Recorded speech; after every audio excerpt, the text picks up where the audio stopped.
Donc, bienvenue à ce forum REH, qui est un espace trimestriel d'échange pour les membres du réseau environnement humanitaire qui est aussi ouvert au public.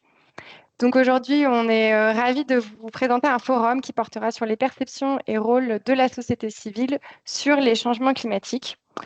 Et je remercie Milena, qui est donc stagiaire au groupe URD sur le réseau environnement humanitaire et qui a donc organisé ce forum du début jusqu'à la fin avec tous les intervenants, intervenantes. Et donc, merci, un grand merci aussi aux intervenants pour avoir accepté de participer à ce forum. Tout de suite, on va passer à l'agenda. Elena, si tu veux bien passer les slides. Donc, je rendrai la main à Milena dès que le point thématique commencera. Mais avant ça, donc, je vous présente l'agenda. On va, comme d'habitude, faire un petit récap des 3 derniers mois au REH. Et on finira aussi par les 3 prochains mois au REH. Et donc, le cœur de notre sujet aujourd'hui, on aura une présentation par Mohamedou Fadel Diop de Oxfam sur les activistes africains pour la justice climatique et l'implication de la société civile au Sénégal sur la démocratisation du débat sur le climat. Donc, merci à Mohamedou. Et ensuite, à partir de 14h55, on aura une table ronde des engagés au féminin pour le climat, tour d'horizon et témoignages, donc avec plusieurs intervenantes. Anaïs Thérien de la Fresque du Climat, Abolé Grèce Déby, qui est donc formatrice sur les leviers accélérateurs de la transition écologique depuis la Côte d'Ivoire. Claudine Mvumba, donc chercheuse à l'Institut de recherche agricole pour le développement au Cameroun. Marie-M Ngom, consultante en développement durable au Sénégal, également animatrice de la Fresque du Climat. Et Nadia Souissi, consultante et animatrice de la FAQ du climat depuis la Tunisie. Voilà, donc pas mal d'intervenants. On essaiera de laisser la place évidemment aux questions et aux échanges. Alors, j'embraye tout de suite sur ce qui s'est passé au REH ces 3 derniers mois. Et avant ça, peut-être rappeler que le réseau environnement humanitaire est un réseau d'acteurs francophones qui œuvrent à l'intégration des enjeux environnementaux dans l'aide internationale. Et que donc aujourd'hui nous sommes en forum qui est donc l'espace d'échange qui nous permet d'élargir notre horizon et de nourrir notre compréhension des sujets. Mais nous avons également des groupes de travail au REH, donc 4 groupes de travail pour rappel, un sur le carbone, un sur les achats durables, un sur les évaluations environnementales et un sur les déchets. Et on a aussi un comité de pilotage qui est l'instance de gouvernance du réseau. Pour ceux qui s'en souviennent, on avait lancé cet été une enquête auprès de nos membres pour un peu mieux comprendre quels étaient ce que vous veniez chercher au sein du réseau et pour voir dans quelle mesure on arrivait à y répondre. Également pour voir aussi dans un contexte, comme vous savez, assez tendu pour le secteur de l'aide internationale, comment on pouvait faire pour un peu rationaliser nos activités. Donc, merci pour vos réponses. On vous fera un retour dès que possible. Nous sommes un petit peu pris par d'autres urgences en ce moment. Le comité de pilotage du REH s'est donc réuni en septembre pour son séminaire annuel. Pour information, il a été décidé de poursuivre l'appui au groupe de travail, mais de rationaliser donc les activités du réseau, en particulier sur la communication et le plaidoyer, compte tenu du contexte. Les 3 derniers mois, donc c'était un peu l'été, mais on a quand même eu pas mal de mouvements au niveau des groupes de travail. Donc le groupe de travail carbone a produit une note de positionnement sur les cibles de décarbonation. Celle-ci a été validée par le comité de pilotage et partagée avec les organisations membres du réseau. Elle a également été présentée au REC et le sera à nouveau dans pas longtemps.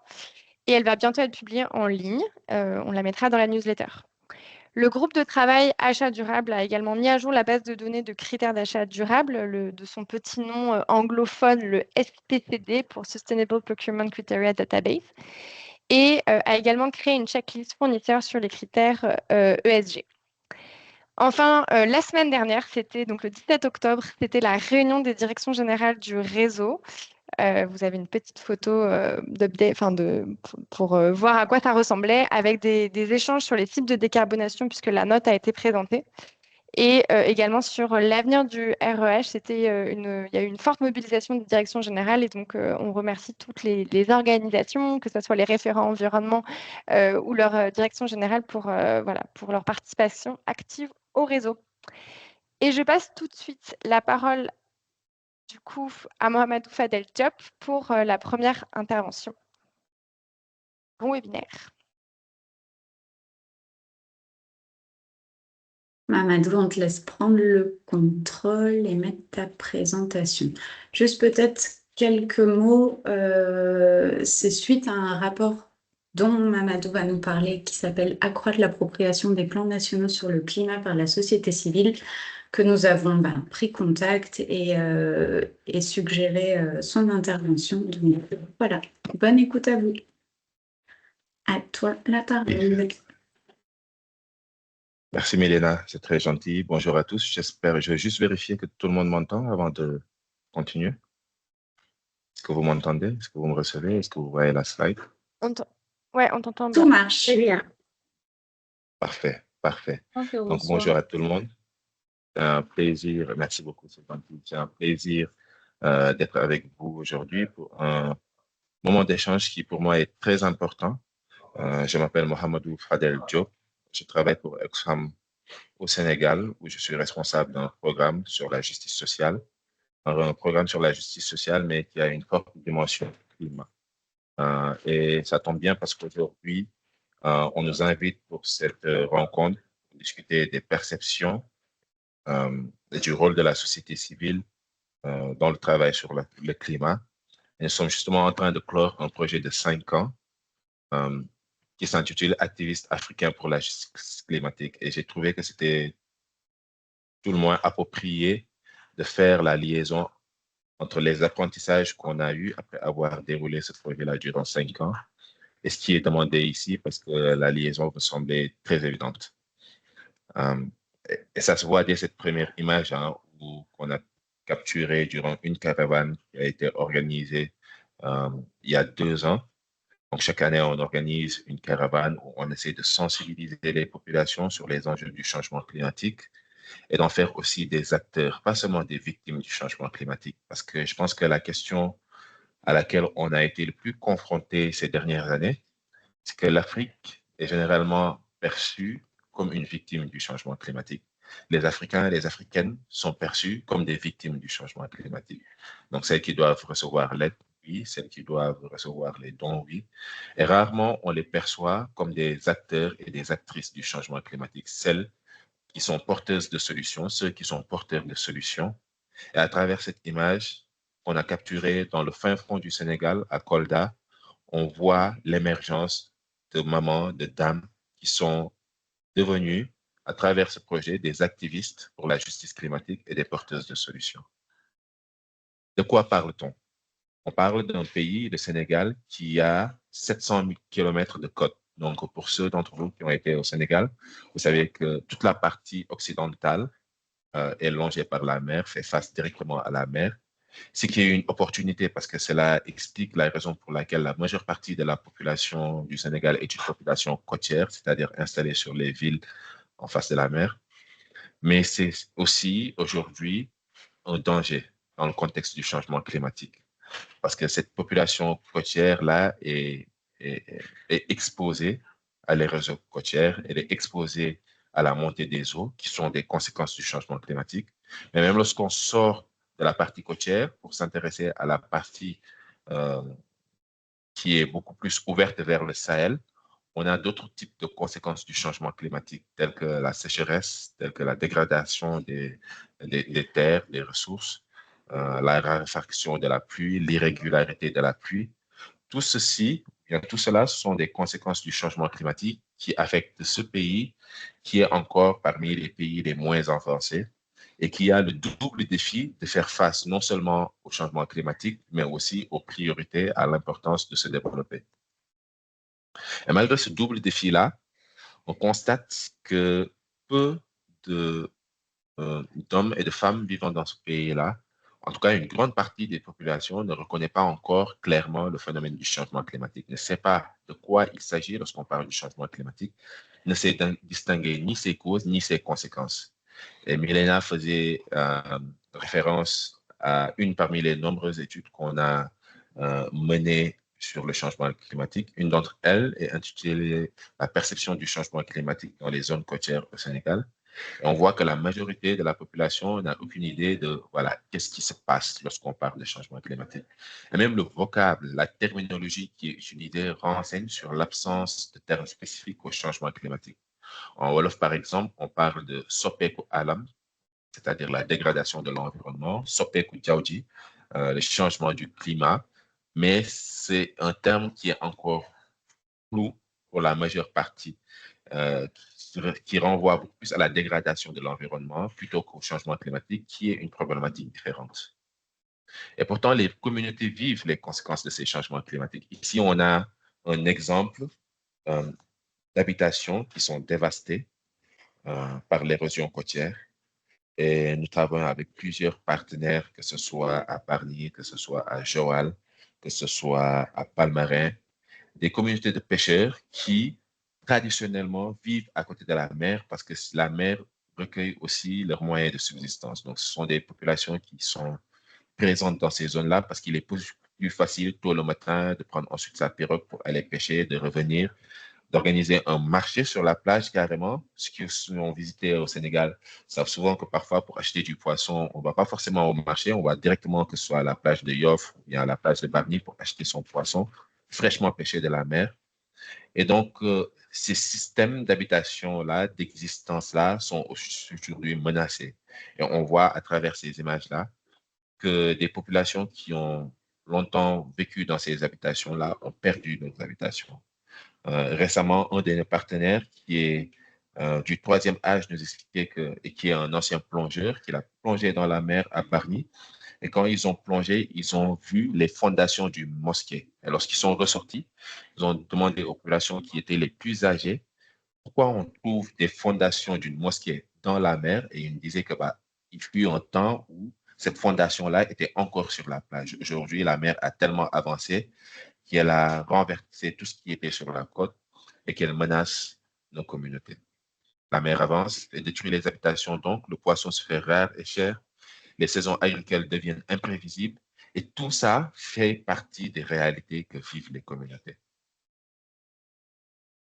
Malgré le fait qu'elles vivent fortement les conséquences du changement climatique, eh bien, il y a une fracture informationnelle, l'appeler comme ça, qui fait que les connaissances sur le changement climatique sont très limitées. Donc, l'étude à laquelle je faisais allusion tout à l'heure montre que 45% des personnes qui sont interrogées pensent que le phénomène, par exemple, que ce soit de l'érosion côtière ou bien de l'irrégularité des pluies, c'est un phénomène naturel. Et beaucoup pensent même parfois, lorsqu'on leur demande les causes, ils font beaucoup plus référence à des causes d'ordre divin. Alors, généralement, lorsque j'arrive ça, que ce soit lorsque j'en discute avec les partenaires ou lorsque je m'enseigne à des étudiants, je leur dis, c'est pas parce que les communautés disent que les conséquences sont d'origine divine, il faut écarter cette conséquence parce qu'ils y croient et peut-être qu'il y a une réalité derrière cette croyance-là. Mais ce qu'on peut dire, ce n'est pas discréditer leur croyance, mais dire qu'il y a aussi une autre réalité qui est présente à côté. C'est la réalité scientifique qui explique aussi les causes du changement climatique sur le fait qu'il y a un taux d'émission de gaz à effet de serre élevé, une pollution élevée qui menace nos moyens d'existence et pour lesquels on subit les conséquences. Et donc, cette cause scientifique-là, c'est cette cause scientifique-là qu'ils ne connaissent pas parce qu'ils forcément, ils ne sont pas forcément exposés à ces informations. Et donc, on va voir des populations qui confondent parfois pollution, érosion, licence de pêche.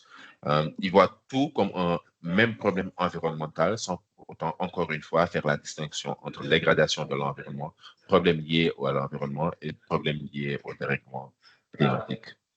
Et cela implique une faible mobilisation et peu d'actions collectives pour faire face à l'action climatique. Parce que si on ne sait pas que, par exemple, notre habitation a été détruite à cause du changement climatique qui est provoqué par les industries polluantes, eh bien, on ne va jamais demander aux industries polluantes d'être redevables envers ces conséquences-là. On ne va jamais demander à notre État d'avoir des politiques climatiques qui encadrent les industries polluantes parce qu'on ne voit pas le lien entre ces industries et les conséquences que l'on vit. Donc, il y a une faible mobilisation et peu d'action collective. Et pourtant, il y a une bonne conscience des pratiques extractivistes parce que le changement climatique aussi, on le dit, est provoqué par une grande partie par les industries polluantes, mais les industries polluantes reproduisent aussi les pratiques extractivistes. Et là, on a un témoignage dans le cadre d'une étude qu'on a fait sur le financement de la transition énergétique, où une personne interviewée nous dit qu'avant, quand on ne parlait pas de carbonation, de décarbonation, on vendait les combustibles fossiles comme un rêve, le pétrole, le gaz, etc. Et maintenant que l'objectif est la neutralité carbone, donc la décarbonisation des économies, qui nécessite une transition énergétique, on retrouve le chemin du retour, c'est-à-dire le soleil est maintenant la ressource qui est promue. Et c'est là le grand dilemme, à savoir que pour nous développer à partir de nos propres ressources, on nous vend à nouveau nos ressources naturelles. Le schéma n'a donc pas changé, le modèle économique ne change pas.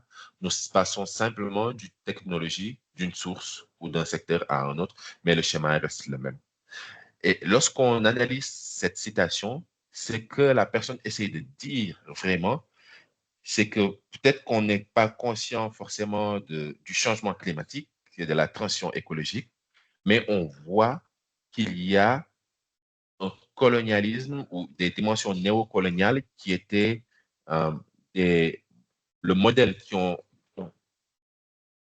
institué ou bien qui ont orienté le modèle économique d'avant, qui peuvent aussi être des risques lorsqu'on parle de transition écologique. C'est-à-dire que la transition écologique couvre ou peut recouvrir des dimensions coloniales ou néocoloniales. Et ça, il y a une bonne conscience de cela dans les perceptions des communautés. Cependant, les femmes et les jeunes sont souvent oubliées. Par exemple, les femmes subissent de plein fouet les impacts climatiques. Je parlais tout à l'heure du fait que lorsqu'on vend du poisson, ce sont les femmes qui sont beaucoup plus investies dans la vente de produits halieutiques, dans la transformation des produits halieutiques, et leurs moyens d'existence sont mis à rude épreuve.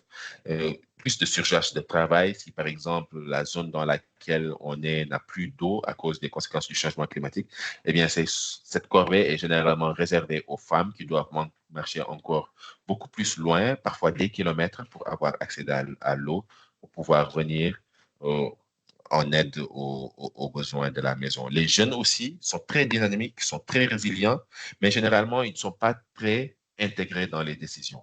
Et pourtant, même si on ne les intègre pas, ils agissent, ils reboisent, ils sensibilisent, ils se mobilisent. Les femmes et les jeunes sont au cœur des stratégies d'adaptation, mais ils sont faiblement mobilisés. Donc, c'est dans ce contexte, vous voyez là, j'essaie d'expliquer un peu la perception qu'il y a autour des changements climatiques au Sénégal. Et c'est valable dans beaucoup d'autres pays africains.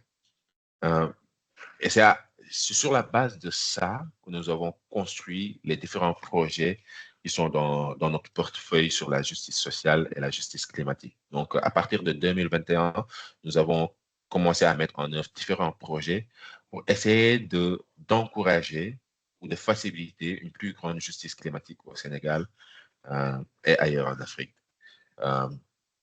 Et l'objectif de ces projets, c'était de redonner une voix aux communautés, c'était de structurer un mouvement national d'activisme et de plaidoyer, mais aussi d'élever la voix des communautés pour qu'ils puissent être au cœur de la lutte pour une justice climatique.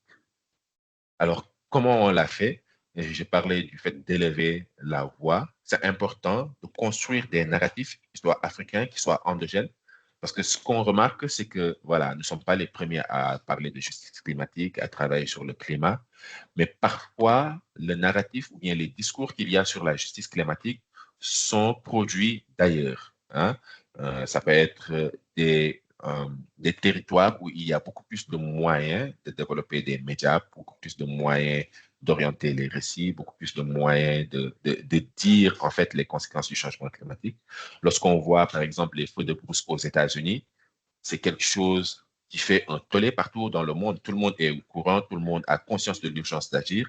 Mais lorsqu'il y a voilà, des feux de brousse, que ce soit au Sénégal ou ailleurs, de l'érosion côtière, ça ne fait pas le même bruit. Et on n'est pas conscient vraiment. On sait que l'Afrique est victime du changement climatique, mais on n'est pas conscient des récits des personnes qui vivent ça au quotidien. Donc, un des grands axes qu'on a fait, c'est de donner une voix à ces personnes qui sont sans voix, mais aussi de construire un mouvement. Hein.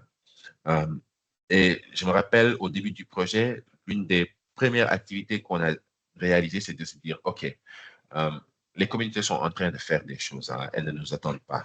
Il y a des organisations à différents niveaux, que ce soit au niveau national, au niveau régional, au niveau local, au niveau communautaire parfois, mais elles ne sont pas connectées et ce qu'elles font parfois n'est pas visible. Donc, comment peut-on valoriser ça? Comment peut-on faire de telle sorte qu'on ne joue pas les sauveurs, entre guillemets, mais qu'on bâtit sur ce qui existe déjà? Et c'est pour ça qu'on a fait une cartographie dès le début du projet pour répertorier toutes les organisations qui travaillent sur l'environnement et le changement climatique au Sénégal afin de pouvoir en faire un mouvement. Et je suis très content de voir qu'après 5 années de mise en œuvre, on peut dire que le mouvement se forme. Ici, on a l'image euh, d'une action de plaidoyer qu'on a menée récemment. Je crois que c'était le mois dernier, en septembre, oui, lors de la fameuse campagne Draw the Line qui a eu lieu dans plusieurs villes africaines. On a réussi à forger ce mouvement-là qui représente des organisations des 6 zones agroécologiques du Sénégal, des organisations de jeunes, des organisations de femmes, des organisations écoféministes, des clubs dans les lycées, écoles, qui ont tous formé un pour parler d'une même voix. Et je pense que c'est comme ça qu'on peut avoir du poids lorsqu'on fait du plaidoyer. Et ce mouvement, il a eu des victoires concrètes parce qu'on ne fait pas seulement que les connecter. Ici, on parle vraiment du rôle de la société civile. Ce n'est pas seulement de connecter ces différentes initiatives, aussi de faire de telle sorte qu'ils puissent avoir une influence dans les politiques publiques. Et nous avons essayé d'accompagner ces organisations-là à avoir cette influence-là sur les politiques publiques-là, en encourageant leur participation dans l'élaboration de la CDN, qui est la contribution déterminée nationale, qui est le fameux document, le principal document qui oriente l'action climatique dans chacun des pays au monde. Dans les plans nationaux d'adaptation aussi, on essaie d'encourager l'inclusion des acteurs non étatiques.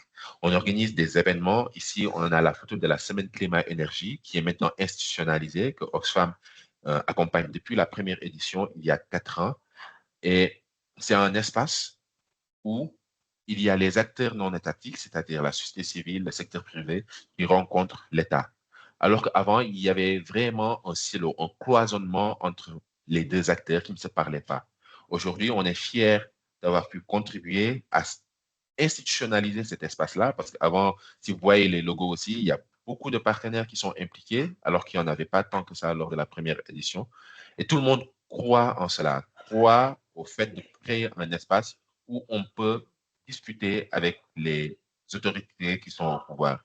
Sur l'image, on a la directrice d'Oxfam au Sénégal qui porte la voix de toutes les communautés avec lesquelles on travaille devant le ministre de l'Environnement qui est assis au milieu. Les approches pour la société civile sont nombreuses et variées et on a l'expérience de dire qu'il faut aussi oser l'innovation. Dans le cadre des différents projets qu'on mène, il y a aussi la volonté de dire que parfois, ce n'est pas forcément nécessaire de viser loin, d'être très ambitieux en disant qu'on va réformer toutes les politiques, parce que ce sont des démarches qui prennent du temps avant d'aboutir, alors qu'il y a des petits projets qu'on peut mettre en place qui peuvent changer des vies. Et c'est ce qu'on a fait, par exemple, à Bandia, où grâce à un renforcement de capacité et à une mise à disposition de l'accès à l'information auprès des communautés, on a réussi à les capaciter, à renforcer leurs connaissances de telle sorte qu'ils puissent être en mesure de porter elles-mêmes, ces communautés, le plaidoyer auprès de leurs décideurs. Et c'est suite justement à ces sessions de renforcement des capacités, à la création de bureaux d'information environnementale, ce qui était inédit, hein, parce que, par exemple, à Bandia, c'est une zone d'extraction minière qui est fortement qui subit fortement les conséquences de l'extraction minière en termes de pollution sonore, en termes de pollution aérienne. Les gens tombent malades, les gens n'ont pas accès à l'emploi. Et chacun vivait ça de son côté, mais ils ne s'étaient jamais mis ensemble. Et donc, en les conscientisant sur les enjeux liés à la gouvernance des industries extractives et à la protection de l'environnement, ils ont pu se rassembler, créer un bureau et créer un plan d'action de plaidoyer pour discuter avec les mairies, pour discuter avec les entreprises. Et ils commencent à avoir gain de cause pour pouvoir faire face, ou en tout cas encourager des retombées économiques dans leur zone. On essaie de Adèle, faire je la même me chose permets de aussi. faire un petit rappel temps, 5 petites minutes. Hein. Ouais, merci beaucoup, c'est très gentil. Donc, on va essayer de clore en ces 5 petites minutes-là un autre projet d'innovation, hein, très simple, enfin simple parce que dans la mesure où ça ne demande pas beaucoup de budget, mais pas si simple que ça dans la mesure où ça demande une grande carte.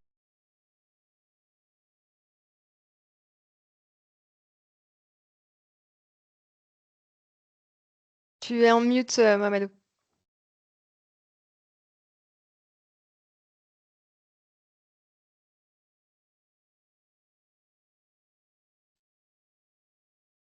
On ne t'entend plus, c'est juste le son, le micro qui a coupé.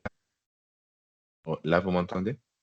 Oui, on a Ok, perdu parfait, l'image. On est bon, je te remercie. parfait. Donc, je parlais ici, je vais essayer de faire rapidement hein, parce que je pense qu'on peut avoir voilà, des éléments pour enrichir la discussion.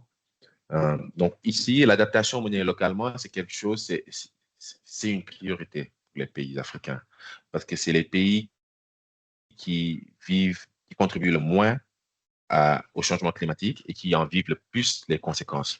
Et ici, on essaie de trouver un moyen de faire de telle sorte que, en tout cas, il me semble que c'est le rôle de la société civile de faire de telle sorte que ce soit les communautés elles-mêmes qui portent, qui choisissent, prennent les décisions pour s'adapter au changement climatique et qui mettent en œuvre les politiques et les pratiques pour s'adapter. Je disais qu'ici, on a un projet simple qu'on a mené à Bambey, une autre localité qui est très menacée par la sécheresse et la coupe de bois abusive.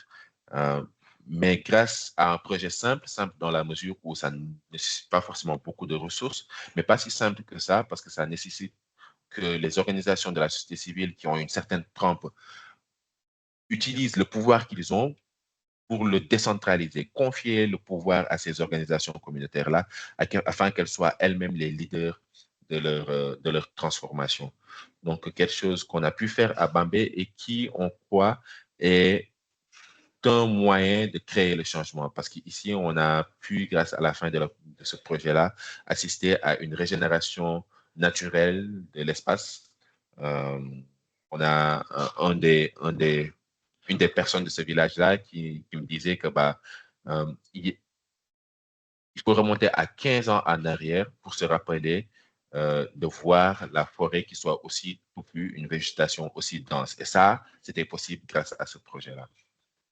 Et peut-être je vais terminer ici. Quelles sont les leçons qu'on a apprises après 5 ans de mise en œuvre euh, de différents projets sur la justice climatique, de différentes études sur la justice climatique, de différents partenariats avec les organisations de la société civile, c'est qu'il faut d'abord valoriser les récits. Tout commence par cela, parce que les récits renferment des imaginaires.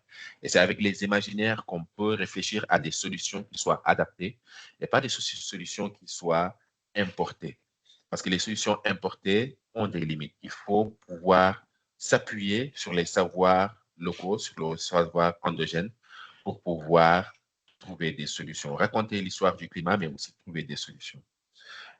Une autre leçon importante, c'est le fait de connecter les organisations de la société civile, parce que je l'ai dit, hein, dans la cartographie, il y avait de 400 organisations. Si chacun fait des choses de son côté, c'est pas possible. Il faut qu'on puisse avoir une force d'influence décuplée en étant ensemble. Il faut aussi transférer les ressources et le pouvoir aux partenaires locaux. Je crois que pour une organisation comme Oxfam, qui est une organisation internationale, c'est une grande leçon de se dire que voilà, on n'est pas forcément parfois la meilleure organisation. Certes, on a les ressources, donc ces ressources-là, il faut qu'on puisse les transférer aux partenaires qui sont sur le terrain Parce qu'il y a aussi un sentiment de fierté que ça développe chez les habitants d'une communauté de dire que c'est une organisation qui fait partie d'eux, qui a pu répondre à leurs solutions, à leurs problèmes, trouver des solutions et non pas une organisation venue d'ailleurs. Et ça les encourage à faire plus. Il faut respecter et développer les traditions locales, ça on en a parlé, mais aussi il faut communiquer dans les langues locales. On a parlé de la fracture informationnelle qu'il y a au sein du Sénégal et dans plusieurs pays africains. Pour surmonter cette fracture informationnelle-là, il faut toucher les gens dans leur langue locale parce que nous sommes dans des contextes où parfois plus de 50% de la population n'est pas alphabétisée en français. Et enfin, je vais terminer par là, il faut privilégier l'inclusion. On l'a dit, les femmes et les jeunes sont au cœur de l'action climatique, mais il faut qu'ils puissent accéder aux plateformes où sont prises les décisions pour pouvoir décupler leur action. Alors, il y a beaucoup d'autres leçons, j'imagine, que toutes les personnes qui sont dans cette salle-là peuvent partager avec nous. Et j'espère que cette présentation va nous permettre d'avoir aussi les retours des différents participants pour qu'on puisse échanger ensemble sur vos perceptions du changement climatique dans vos pays, mais aussi sur le rôle qu'on peut tous jouer pour faciliter la justice climatique au Sénégal, en Afrique et dans le monde. Merci à tous pour votre attention. Merci beaucoup pour cette présentation qui illustre très bien le sujet. C'était vraiment très intéressant, en tout cas pour moi. Je vais vous laisser poser des questions, mais il y en avait déjà deux dans le chat. On a des connaisseurs du contexte, donc peut-être, Aline, on te donne la parole pour ouvrir le bal avec la question. Et puis, on avait notre collègue Abdou qui a une question un petit peu similaire qui suivra. Merci. Et puis ensuite, Tristan. Ouais, il y a Tristan qui a levé la main aussi. Je pense qu'effectivement, on a un peu les deux mêmes questions dans le chat sur les collaborations, en fait. Et en plus, tu mentionnais, Mamadou, dans les leçons apprises, l'importance de bien coordonner les différents acteurs de la société civile. Et pour avoir vécu à Dakar, je sais qu'il y avait, avant le projet dont tu parles, déjà des mobilisations, déjà des actions qui étaient menées notamment par Alternatiba, je me rappelle du camp climat. Du coup, je me demandais comment vous vous coordonniez avec les autres acteurs et puis enfin, est-ce qu'il y avait eu un changement d'échelle ou plus? Et voilà. Merci. Et si je Merci peux me beaucoup. permettre, on va peut-être lier aussi cette question avec la question d'Abdou qui demandait s'il y avait des synergies aussi avec la Croix-Rouge sénégalaise qui a développé des initiatives locales de sensibilisation au changement climatique. Et est-ce que vous avez collaboré avec? Voilà, merci. Oui, je crois que les deux questions se rejoignent, hein, et elles montrent une chose, c'est qu'il y a vraiment une diversité d'actions euh, sur le climat au Sénégal. Il y a une réelle mobilisation des différentes organisations et je pense que c'est peut-être un avantage que le Sénégal a par rapport à plusieurs autres pays pour lesquels voilà, il y a une situation de référence qui est un peu similaire, hein, c'est-à-dire que dans la population, il n'y a pas vraiment une grande Tout le monde cherche connaissance du des sens et enjeux. que tu fais ça pour une grosse boîte du CAC 40. Genre un peu. Alex, on va te muter s'il te plaît. C'est fait. Pardon, Mamadou. Voilà. Donc, il y a une faible appropriation des enjeux, mais il y a au sein des organisations de la société civile une multiplicité d'actions. Alors, l'approche qu'on a choisie, hein, parce que c'est aussi un challenge, hein, là, j'ai beaucoup plus insisté dans ma situation, dans ma présentation sur les avancées, sur les projets, mais c'est aussi un challenge, hein, de réunir, on va dire, 400 organisations, hein, plusieurs initiatives, euh, et aussi de faire de telle sorte que ce soit une approche qui soit l'idée par des organisations locales, c'est-à-dire que ce ne soit pas, on va dire, trompé, si je peux me permettre ce néologisme-là, par des organisations internationales. Euh, L'approche qu'on a choisie, c'est de travailler avec les organisations qui étaient les leaders, les organisations locales, nationales, qui étaient leaders dans le secteur du climat, et de faciliter leur mise en réseau de telle sorte qu'ils puissent euh, accueillir toutes les initiatives qui sont en train d'être développées au Sénégal et de les mettre en lien. Et après plusieurs sessions de discussion, d'ateliers, d'échanges, il a été, on est naturellement allé vers la création de ce qu'on appelle le réseau sénégalais des acteurs du climat. Donc, c'est un réseau qui, aujourd'hui, réunit la plupart des organisations qui travaillent dans le secteur du climat et qui est l'idée principalement des organisations locales. Parce que c'est très important lorsqu'on dit qu'on doit développer des récits africains, des récits endogènes, c'est très important de laisser aussi l'espace à ces organisations de grandir pour pouvoir l'idée à l'action climatique dans son pays-là. Donc, je vois Ousseynou, par exemple, qui est parmi les participants. Il y a d'autres membres de là qui sont parmi les participants. Ce qu'on peut dire, c'est que voilà, le RESAC est aujourd'hui un des principaux. Ce n'est pas le seul, parce qu'il y a aussi le Comité national sur le changement climatique qui est présent. Ce n'est pas le seul réseau, mais il y a ces réseaux-là qui sont comme des réceptacles qui catalysent l'action climatique et qui permettent de mettre tout le monde ensemble et de faire fonctionner la mayonnaise.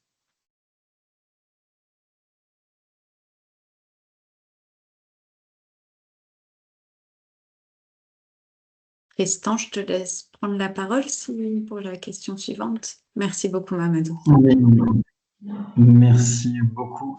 Oui, désolé Tristan Bonnec, j'ai pas mis mon nom en entier, j'étais un peu pressé quand je suis arrivé.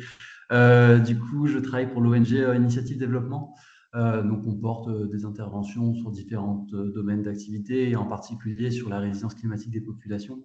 Et ça, notamment au Sénégal, mais aussi au Tchad, voilà, dans d'autres pays d'intervention. Une des facettes de cette résilience, c'est l'accès à l'information. Et je pense que vous en avez beaucoup parlé, c'était vachement intéressant. Merci beaucoup pour la présentation. Mais chose à laquelle on est confronté aujourd'hui à notre échelle d'intervention, qui est une échelle assez locale, territoriale, c'est en fait une difficulté de partager cette information scientifique, ce que vous évoquiez au début. Là, les gens sont accrochés à des croyances et à côté, il y a cette réalité scientifique. Et comment est-ce qu'on partage des données scientifiques à ces populations? Donc, nous, on essaie de creuser ce sujet-là, donc à la fois des données scientifiques sur les enjeux environnementaux, mais aussi sur les enjeux climatiques. On essaie de voir quels outils on peut essayer de développer pour diffuser cette information-là. Et du coup, je me suis accroché à votre slide, je crois que c'était sur les innovations, l'innovation à l'accès à l'information. Vous parliez de bureaux de sensibilisation, de bureaux d'information environnementale. Je me questionnais sur ces bureaux, sur en fait qui étaient les participants à ces bureaux et comment est-ce que dans ces bureaux, vous diffusiez l'information concrètement pour qu'elle soit accessible à tous, qu'elle soit compréhensible de tous, sachant que souvent, les informations en fait, peuvent être des données chiffrées qui sont difficilement compréhensibles ou des tendances ou des graphiques qui sont difficilement compréhensibles. Et même chose au niveau des chaînes YouTube, qu'est-ce que vous sensibilisez, quelles sont les informations concrètes que vous partagez dedans et quel est le public de ces vidéos YouTube. Et j'aurais une dernière question aussi sur Bambay, où vous évoquiez en fait les initiatives citoyennes, du moins les initiatives qui sont portées par les communautés. Donc nous, on intervient aussi à Bambay autour des espaces forestiers. Et du coup, j'avais juste par curiosité, savoir quand est-ce que Oxfam est intervenu dans ce département-là, autour de ces actions-là. Est-ce que c'est toujours en cours? Est-ce que c'est un projet passé? Avoir un peu plus d'informations là-dessus en termes de calendrier, justement pour discuter de synergie d'acteurs, sachant qu'on porte à peu près le même type d'intervention dans la région de Diourbel. Voilà, merci beaucoup. Merci beaucoup, Tristan. Et félicitations, hein, vous semblez être en train de faire des choses très intéressantes et ça sera très intéressant de se connecter après pour voir comment on peut créer des synergies d'action, notamment à Bambay. Pour Banja, voilà, c'est un modèle et vous allez, voilà, si on discutait encore un peu plus de temps, vous allez beaucoup m'entendre parler de décolonisation et c'est quelque chose qui est très important pour nous dans nos pratiques et dans nos approches. Et pour Bandia, par exemple, en accompagnant la mise en place du bureau d'information à Bandia, c'était quelque chose qui était prioritaire. Ou bien, l'idée n'est pas chaque fois que ce soit le bureau d'information d'Oxfam, mais que ce soit un bureau d'information qui soit pour les partenaires. Et ce n'est même pas Oxfam, par exemple, qui a pris le choix de créer un bureau d'information. C'est à la suite d'un processus d'itération avec les différents membres des communautés qui se sont rendus compte que leur priorité pour véhiculer justement l'information, sensibiliser, briser cette fracture informationnelle-là, c'était d'avoir un bureau d'information. Et on l'a dit, OK, on va vous accompagner dans ce projet-là. Et c'est vraiment eux qui dirigent le bureau d'information. Maintenant, j'entends ce que vous dites qui est la réalité, hein, qu'il peut y avoir des informations qui sont techniques, qui sont scientifiques et qui peuvent être peu digestes pour la population. Et justement, l'approche qui a été choisie avec ce projet-là, c'est de renforcer les capacités d'information des membres de ce bureau d'information-là. Donc, ils ont eu plusieurs formations, parfois avec des organisations de la société civile qui sont membres du RESAC. Je pense à AJE, Action pour la justice environnementale, Endalid, etc., qui viennent renforcer leurs capacités. Et ce noyau-là du bureau d'information, qui a peut-être des capacités un peu plus élevées que le reste de la population, est ensuite chargé, prend la responsabilité de disséminer l'information selon les canaux qui jugent les plus pertinents et les plus intéressants pour qu'ils soient captés par la majeure partie de la population. Donc ça, c'est une approche. Et une autre approche aussi, qu'on documente même dans l'étude sur la perception du changement climatique, c'est de travailler beaucoup avec les médias. Et je crois qu'on a aussi des partenaires du consortium ACJ qui vont former les médias sur les enjeux du changement climatique, qui ont la capacité de restituer l'information d'une façon qui ne soit pas technique, d'une façon qui soit facilement digeste pour les populations. Donc, je vais essayer de passer rapidement parce que je sais qu'on n'a pas beaucoup de temps. Sur Bambé, par exemple, on intervient depuis 2 ans, si je ne me trompe pas. Donc, comme je dis, c'était un projet d'innovation qui vient d'être colo, en tout cas la première phase en septembre, avec l'adoption de la convention locale à Bambé pour faciliter la régénération naturelle de la forêt. Et donc, voilà, on serait très intéressé aussi à comprendre un peu mieux ce que vous faites dans la même thématique, s'il y a des synergies qui peuvent être créées afin de continuer la collaboration ensemble. Parce que voilà, c'est un projet d'innovation qui est fini, mais le besoin, il est là pour l'étendre. Parce que dans le village de Courty, par exemple, dans lequel on a travaillé, les autres maires des autres villages prennent en référence là où le projet a eu lieu pour dire que les autres villages devraient faire pareil. Donc, il y a un besoin de mettre à l'échelle et voilà, il y a un potentiel qu'on peut poursuivre. Merci. Merci beaucoup. Au cours de ta présentation, tu as beaucoup mentionné sur les podcasts pour les récits. J'ai déjà mis les rapports des 2 publications, mais si tu as d'autres informations, que ce soit sur les initiatives de RESAC, sur les podcasts, n'hésite pas à les mettre dans le chat parce que je pense que ça pourra intéresser les participants. Est-ce qu'il y a d'autres questions ou sinon, sans plus tarder, on peut donner... Je crois qu'on a encore quelques minutes et du coup, je reprends la parole. Évidemment, je ne veux pas la monopoliser. Donc, si vous avez des questions, j'invite vraiment tous les participants et participantes à prendre la parole. Mais oui, moi, j'avais une question sur comment les organisations de la société civile avec lesquelles tu travailles, comment elles voient leur rôle dans l'atténuation et l'adaptation face au changement climatique et aux dégradations environnementales. Je comprends qu'il y a toute une partie plaidoyer sur la justice climatique, mais comment elles quel regard elles portent sur leur rôle sur les dynamiques adaptation et atténuation. Merci. Bon, c'est des questions qui ne sont pas faciles, hein. Dans le RESAC, par exemple, on s'est organisé en groupe de travail. Il y a un groupe de travail sur la question de l'adaptation, il y a un groupe de travail sur la question de l'atténuation, il y a un groupe de travail sur la question du financement climatique. Mais vous pouvez bien vous imaginer que la question de la finance climatique est peut-être l'une des priorités aujourd'hui, que ce soit lorsqu'on parle de l'atténuation et de l'adaptation, parce que les organisations de la société civile sont conscients qu'il y a un enjeu, il y a une responsabilité de nos États à contribuer à atténuer le changement climatique et à s'adapter au changement climatique. Mais on est conscient aujourd'hui que les ressources nécessaires pour s'atténuer ou pour s'adapter ne sont pas disponibles. Aujourd'hui, le Sahel, je crois qu'il y a aussi là aussi une étude d'Oxfam sur la situation des financements climatiques. Le Sahel reçoit très peu, moins de 7%, je crois, de ses besoins, des besoins exprimés dans les CDN, les contributions déterminées nationales, moins de 7% de leurs besoins pour faire face au changement climatique. Donc, il y a aussi une situation où il y a une responsabilité des pays qui sont les pays les pollueurs de pouvoir mettre sur la table les moyens afin de permettre à ces organisations qui ne demandent que de travailler, de se mettre à la besogne, de travailler avec les jeunes, de travailler avec les femmes pour pouvoir faire face à ces dynamiques dont on parlait. Et je pense aussi cet espace, c'est aussi un espace pour vulgariser cette urgence-là, l'urgence de mettre les ressources sur la table. On sait que durant les différentes négociations climatiques, on n'a pas eu, lors du précédent NCQG, on n'a pas eu l'objectif des 100 milliards qui a été respecté. Maintenant, avec l'objectif des 300 milliards que les États doivent mettre sur la table pour faire face à l'atténuation et à l'adaptation, c'est peu suffisant et ce n'est même pas respecté. Donc, il y a ici besoin pas seulement que les organisations de la société civile au Sénégal ou en Afrique s'approprient la question, mais de solidarité internationale. Comme ce qu'on est en train de faire là, que les organisations qui sont placées au nord et les organisations qui sont du sud travaillent ensemble pour faire de ces besoins-là quelque chose qui est une réalité pour les populations.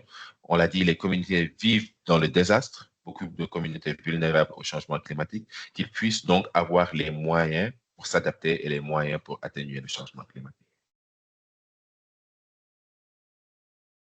Merci beaucoup. Et sur cet appel, ça fait une très très bonne transition parce que effectivement, il y a une grande nécessité, mais il y a une nécessité pas uniquement depuis le Nord, mais aussi depuis les pays du Sud. Et puis la collaboration, la coopération et surtout la sensibilisation peuvent œuvrer beaucoup pour tout ça.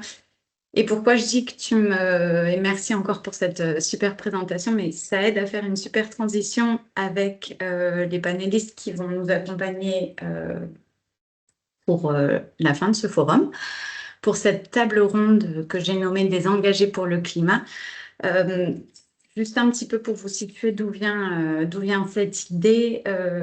Effectivement, moi, je me questionnais beaucoup sur la perception du changement climatique sur les différents territoires et notamment auprès des populations avec qui nous œuvrons, mais aussi nos équipes quand on travaille dans l'humanitaire.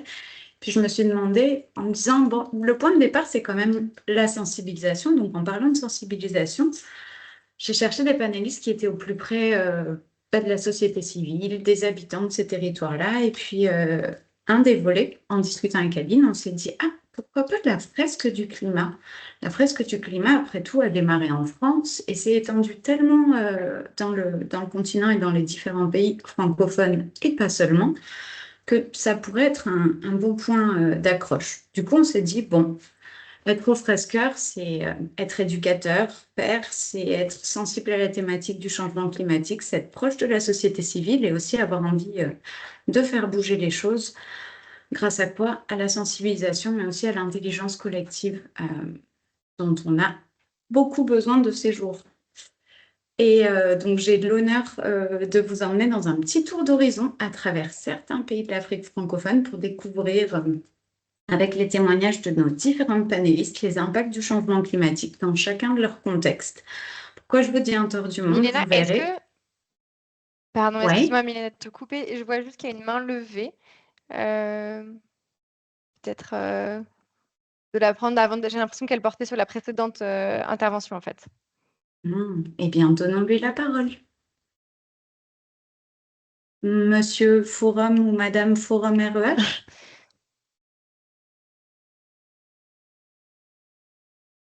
Ok. Pardon, je te laisse reprendre. Je m'en occupe. Je pense que c'est... Bonjour. Allô, bonjour. Oui, on va vous donner la parole. Je vous écoute. Oui, et je pense que... ok. Mon nom ne s'affiche pas, du coup, mon identité, c'est très difficile. J'avais mis des petites questions dans le chat pour le collègue qui faisait les présentations. D'abord, par rapport au niveau des perceptions des populations sur les effets du changement climatique et du changement environnemental sur leurs conditions de vie. Est-ce que les populations même perçoivent, comment ils le perçoivent? Est-ce que les gens sont sûrs qu'il y a un impact, une influence sur leurs conditions de vie? Et la deuxième question, c'est juste par rapport au niveau, la disponibilité de l'information sur les effets du changement climatique et sur les effets du changement environnemental. Par exemple, j'ai compris que les collègues ils présentent depuis le Sénégal. Est-ce qu'il y a suffisamment d'informations? Est-ce que c'est documenté dans les différents domaines, que ce soit, par exemple, il y a tout ce qui est domaine de substance, de production, mais aussi tout ce qui est domaine de santé et tout ça. Comment ça se passe, la collecte d'informations, l'analyse, le traitement, le partage de l'information? Donc, c'est des petites questions que je voulais juste poser aux collègues avant qu'ils les fassent. Merci beaucoup. Merci beaucoup pour votre question. C'est une question, on peut peut-être demander à Mamadou de répondre à cette question dans le chat. Et puis là, on va faire un tour d'horizon par le Cameroun, la Tunisie, le Sénégal aussi, la France et la Côte d'Ivoire. Donc, je pense que nos collègues aussi vont pouvoir peut-être prendre note de cette question et l'intégrer dans leurs réponses. Est-ce que ça vous va si on procède comme ça? Oui, c'est bon. Merci beaucoup. Super, je vous remercie. Donc, Mamadou, je te laisse la tâche de répondre à la question qui est dans le chat et mesdames, prenez note. Donc, comme je vous disais, ça m'a permis déjà de vous donner un petit peu un tour d'horizon de où viennent nos panélistes. Parce que l'importance, pour moi, c'est effectivement, et la question amène tout à fait le sujet, de regarder quelle information est disponible, oui, comment sont perçus les impacts du changement climatique, donc est-ce que les personnes sont au courant, comment elles sont au courant, mais aussi, quelles sont les dynamiques qui se mettent en place localement. Donc, on va procéder dans en trois temps. Je vais faire une brève présentation des panélistes qui nous accompagnent. On va ensuite leur laisser nous présenter leur contexte. On va un petit peu discuter à travers les différents témoignages et expériences qu'elles ont. Et puis, bien sûr, on vous donnera la parole pour un temps d'échange pour conclure. Donc, c'est un petit programme un peu chargé, de tenter d'être le plus diversifié possible. Donc, sur ce forum, on va vous faire voyager. On va Carbone. Alors, d'abord, on a Anaïs Terrien qui nous accompagne. Elle est géographe engagée pour les transitions et présidente de la fresque du climat. Grace, qui, quant à elle, est fresqueuse, mais pas seulement, éco-conseillère, multifresqueuse, co-référente de la fresque du climat et de la désertification en Côte d'Ivoire. Elle travaille entre la France et la Côte d'Ivoire et elle forme aussi sur les leviers d'accélération de la transition socio-écologique. Nous avons aussi Marianne Nom qui nous accompagne depuis le Sénégal, donc représentante de la communauté sénégalaise. Elle est doctorante en sciences et technologies à l'école doctorale de développement durable et de la société. Elle est aussi animatrice et référente pays de la fresque du climat et directrice d'EcoGlobal. Claudine, qui est éducatrice pair, mais ce sera la seule de nos panélistes qui n'est pas fresqueuse, mais elle est quant à elle chercheuse en socio-économie à l'Institut de recherche agricole pour le développement IRAD au Cameroun et plus précisément au Centre de recherche agricole de Maroua. Donc, c'est situé dans la partie septentrionale du pays, pour ceux qui connaissent le Cameroun. Elle mène beaucoup d'activités de recherche, surtout axées sur le changement climatique, mais surtout sur les questions de perception, d'atténuation, d'adaptation, et même sur la résolution des conflits climatiques auprès des producteurs ruraux dans le cadre de certains projets de recherche. Nadia, quant à elle, nous accompagne depuis la Tunisie. Ingénieure en génie civil, elle est experte en durabilité, comptabilité carbone et en stratégie climatique. Elle préside l'association tunisienne des femmes ingénieures, référente animatrice et formatrice de la fresque du climat. Et elle accompagne surtout le volet des entreprises et des institutions dans leur démarche de transition écologique et de responsabilité environnementale. Mesdames, j'espère que je n'ai pas écorché ni vos noms ni vos présentations. Sans plus tarder, Claudine, est-ce que tu es avec nous et est-ce que tu peux nous faire l'honneur de nous présenter ton contexte du nord du Cameroun? Tout ça en sachant que le Cameroun est en période électorale actuellement et que la connexion n'est pas toujours exceptionnelle. Donc, si jamais Claudine n'est pas parmi nous, on va donner la parole à une collègue. Grace, je te laisse la parole en attendant de voir si Claudine retrouve la connexion. c'est bon, tu es avec nous? Oui, À c'est toi bon. de jouer. À toi la parole, merci. Merci beaucoup, Hélène. Bonjour à tout le monde. Merci pour la présentation de mon précédent panéliste. C'était assez intéressant parce qu'il a quand même posé vraiment le contexte un peu, même si c'est au Sénégal, c'est le même contexte qu'en Côte d'Ivoire avec la jeunesse et on rencontre les mêmes défis. Donc, ça fait une très belle introduction pour nous. Alors, la Côte d'Ivoire, donc, vous pouvez le savoir, un pays de l'Afrique de l'Ouest. Et pourquoi je mets la superficie? Voilà, c'est un peu pour situer, comme Mylène l'a dit, je suis entre la France et la Côte d'Ivoire. Donc, avec cette superficie, on a à peu près la moitié de la France. Mais on a un gros problème, au fait, finalement, de désertification qui se pose parce qu'on est passé à moins de 20% du couvert forestier, comme vous pouvez le voir avec cette carte-là, entre 1990 et 2015. Il faut encore aller peut-être chercher les données actuelles parce que ça fait quand même 10 ans.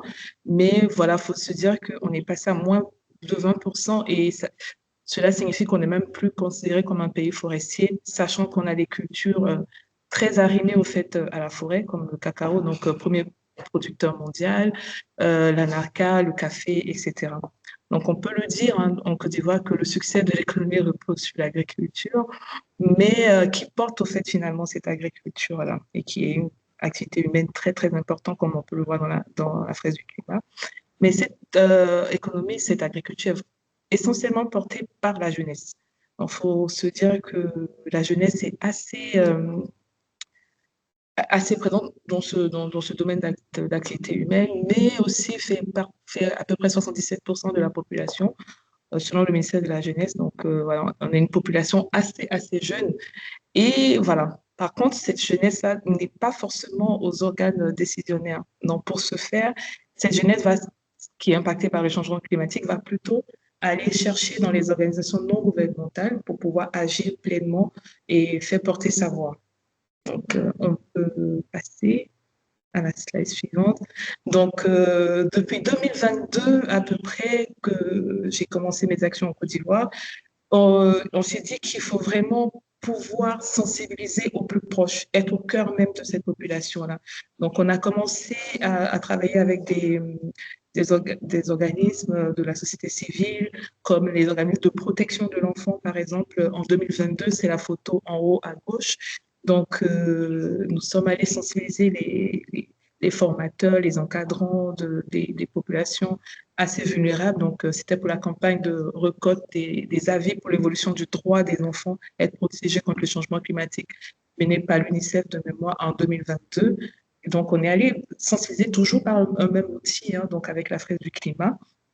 On va se dire aussi qu'il faut être vraiment présent sur les lieux où les sociétés civiles s'expriment, tout simplement, que ce soit par des stands, par des journées de manifestation, par des journées de rencontres. Donc, ça, c'est en haut à droite, donc par une fraise quiz, un format qui s'adapte à cette sensibilisation-là.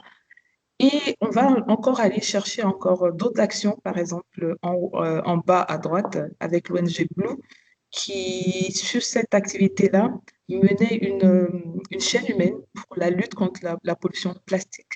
Donc, toujours avec le même format quiz, on est parti sur cette animation voilà, pour sensibiliser et faire le lien entre pollution plastique et changement climatique aussi. Et une activité qui me réjouit, en fait, qui a mené la moitié, je peux dire, de mon année, c'est la dernière photo avec tous les jeunes en orange, là. C'était un bootcamp autour des enjeux climatiques, de biodiversité, et ce bootcamp-là a été financé par le PNUD. Et on l'a planifié depuis février, voilà, fin janvier, début février, qui s'était réalisé en juillet, fin juillet, début août. Et dans ce cadre-là, on s'est dit, mais il ne faut pas seulement laisser la parole à cette jeunesse-là qui, au final, n'a pas beaucoup de moyens d'agir. Donc, à ce moment-là, on s'est dit qu'il fallait réunir et l'État et les citoyens non représentés par cette jeunesse-là et les entreprises. Donc, en intégrant le ministère de la Jeunesse et aussi de l'emploi des jeunes pour parler notamment d'employabilité sur les métiers verts, les métiers bleus autour de ça. Et on a pu justement sensibiliser, former d'abord 30 jeunes à la fraise du climat, donc, qui, eux, à leur tour, ont sensibilisé à peu près 500 jeunes sur place.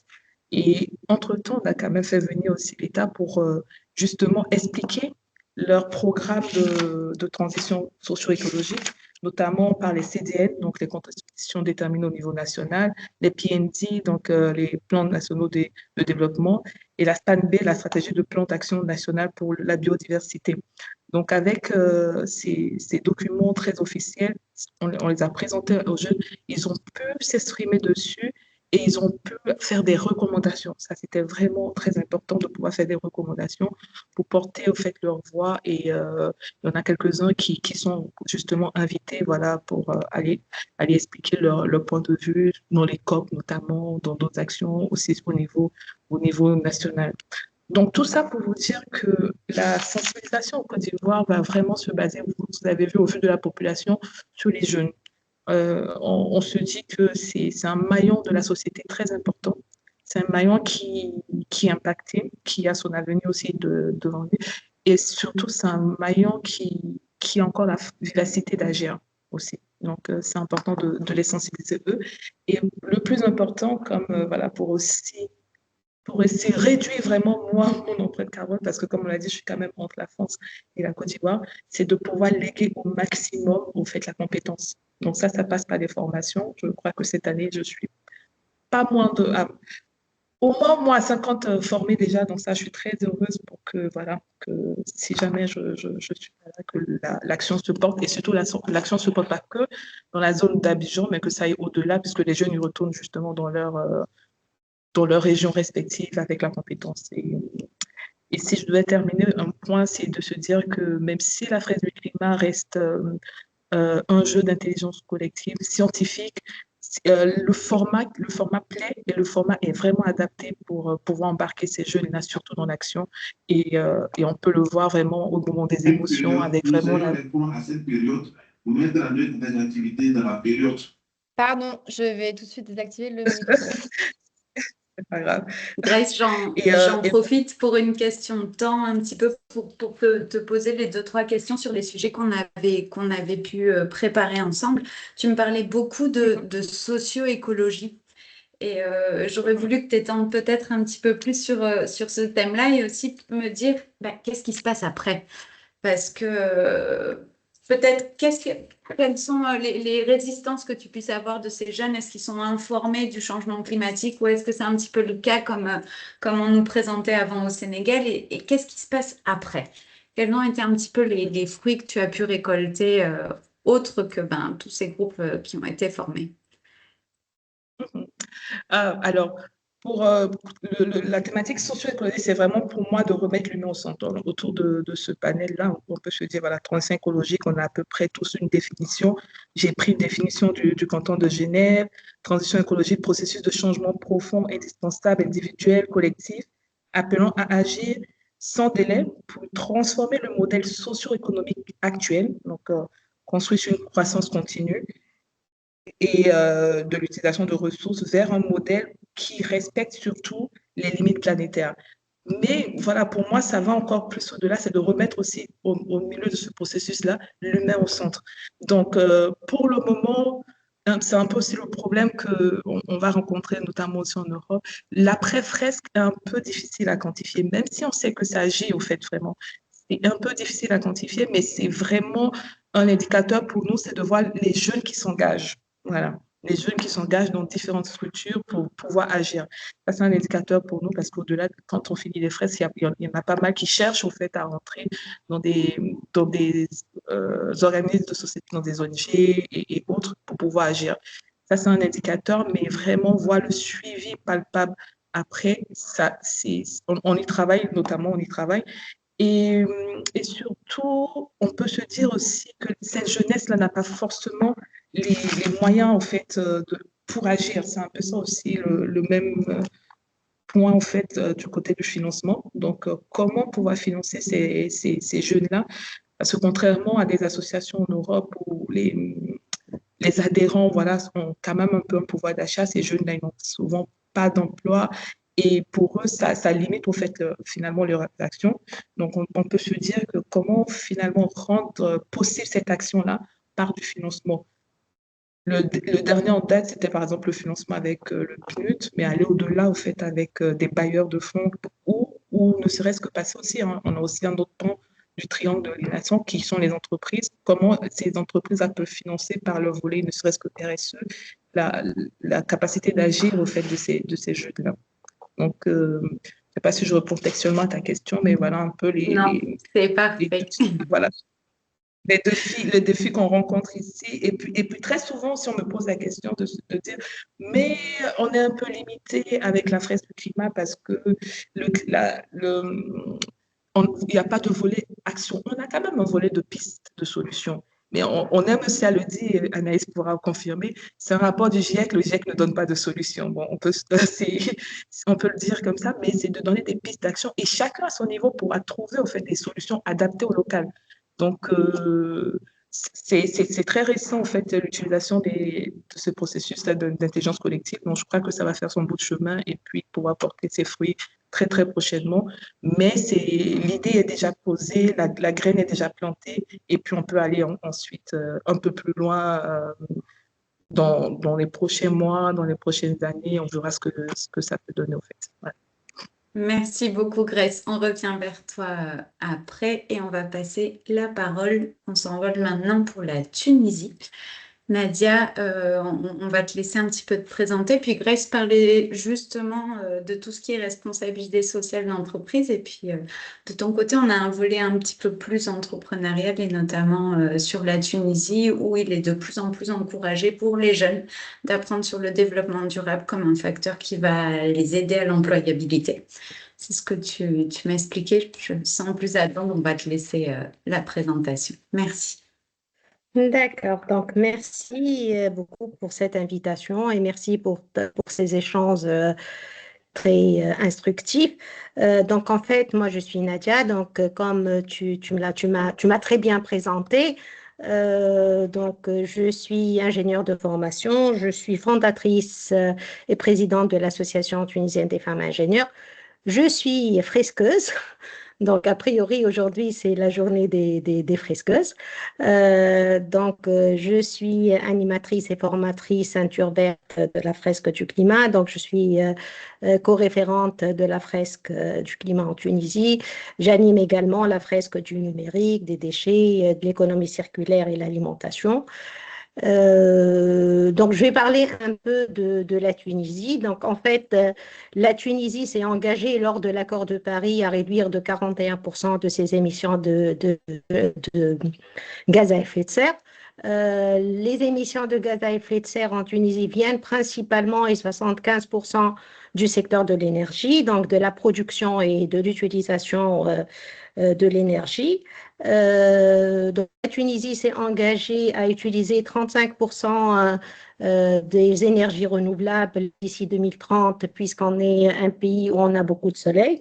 Malheureusement, on est encore loin du compte et on est encore tributaire dans la production aux énergies au gaz naturel et on a 93% de la production de notre énergie qui est principalement liée au gaz naturel qui vient principalement d'Algérie.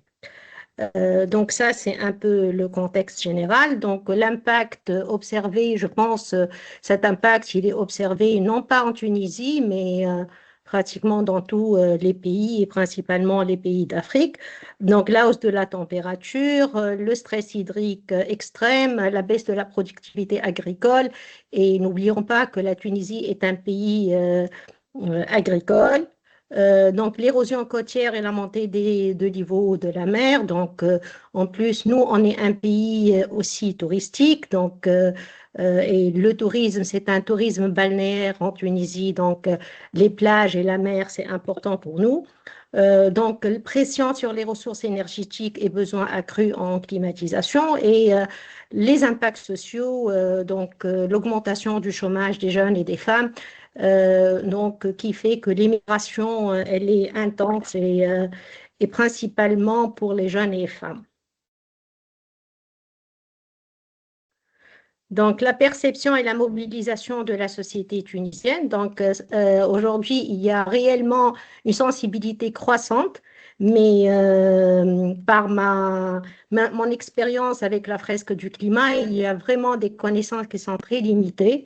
Les jeunes, aujourd'hui, il y a des jeunes et des femmes plus engagées, mais qui perçoivent que l'écologie aujourd'hui est un luxe. Ce n'est pas une obligation, mais c'est vraiment un luxe parce que ça coûte cher pour les entrepreneurs de faire leur transition écologique. Concernant les institutions publiques, donc il y a, c'est vrai, une stratégie nationale de transition énergétique, mais on est encore loin de la mise en œuvre de cette transition. Il y a beaucoup d'actions qui ont été faites, il y a beaucoup d'encouragements, mais il y a encore beaucoup de choses à faire puisque la mise en œuvre, comme j'avais écrit, donc elle est trop lente et les moyens sont très limités au niveau local. La société civile, aujourd'hui, il y a une forte mobilisation. Donc, il y a l'Association tunisienne des femmes ingénieures à laquelle j'appartiens. Donc, on a créé des projets Action Climat. Donc, la fresque du climat, on a aujourd'hui au moins 60, on a formé 60 animatrice de la fresque du climat à travers notre association. On a sensibilisé plus que 1000 personnes et principalement des jeunes dans les universités où nos animatrices animent des ateliers bénévolement pour d'autres associations également. On a créé un projet principalement qui s'appelle le projet She Green Up.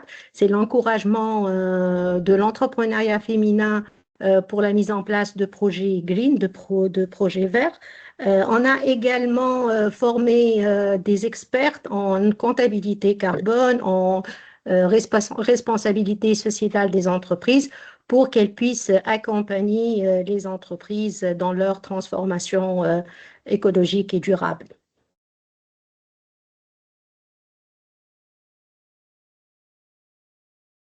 Merci Nadia. J'avais une petite question, juste si tu pouvais un petit peu m'en dire plus sur tout ce qui est comment la compréhension du changement climatique se fait dans la Tunisie. Et tu me disais aussi que c'était un facteur d'employabilité, de connaître le développement durable, d'être à même de tous ces besoins de transition. Est-ce que tu pourrais nous en dire plus, un petit peu plus sur ces deux points-là? Aujourd'hui, on observe réellement depuis quelques années une prise de conscience individuelle et collective vis-à-vis du changement climatique. Il y a énormément d'associations qui travaillent sur le sujet. Il y a énormément de bailleurs de fonds qui sont en train de financer des projets qui sont liés principalement à tout ce qui est entrepreneuriat vert.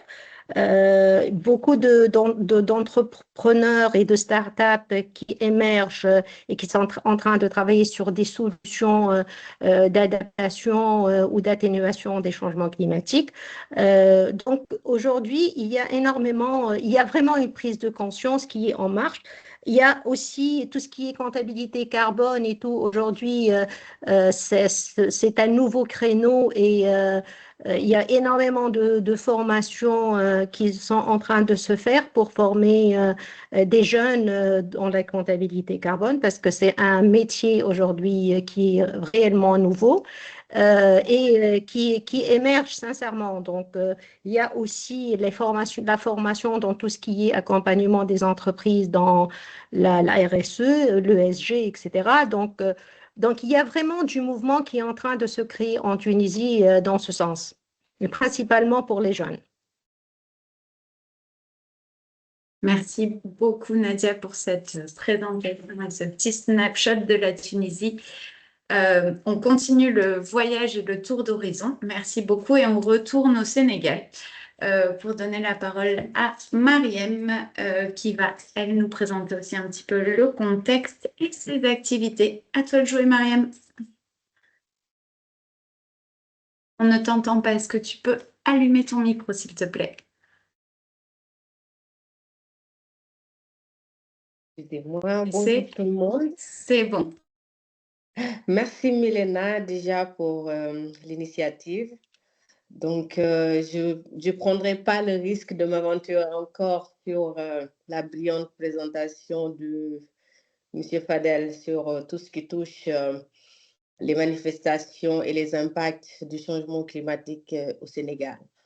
Peut-être rajouter que ce sont des impacts qui déjà se font sentir et on dirait aujourd'hui que le changement climatique n'est plus une chimère, entre guillemets, parce que les manifestations sont là et les populations sont directement confrontées à ces effets.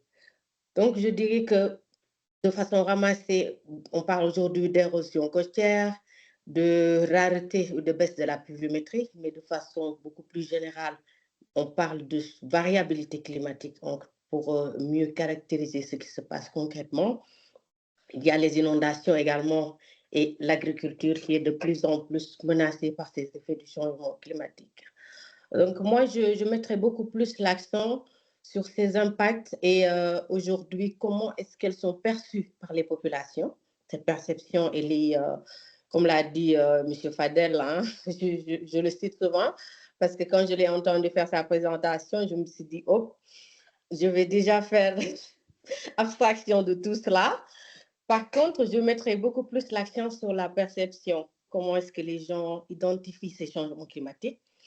Très difficile parce qu'aujourd'hui, on note qu'il y a le phénomène environnemental qui est là, mais également, il y a son corollaire, c'est-à-dire qu'il y a des facteurs humains ou bien d'aménagement de l'espace qui font qu'aujourd'hui, les gens dissocient de façon très mitigée quels sont les effets naturels du changement climatique et qu'est-ce qui est impacté à l'homme. Par exemple, si je prends de façon très concrète les inondations, aujourd'hui, il y a un problème d'aménagement qui se pose, mais également son corollaire, le retour des pluies.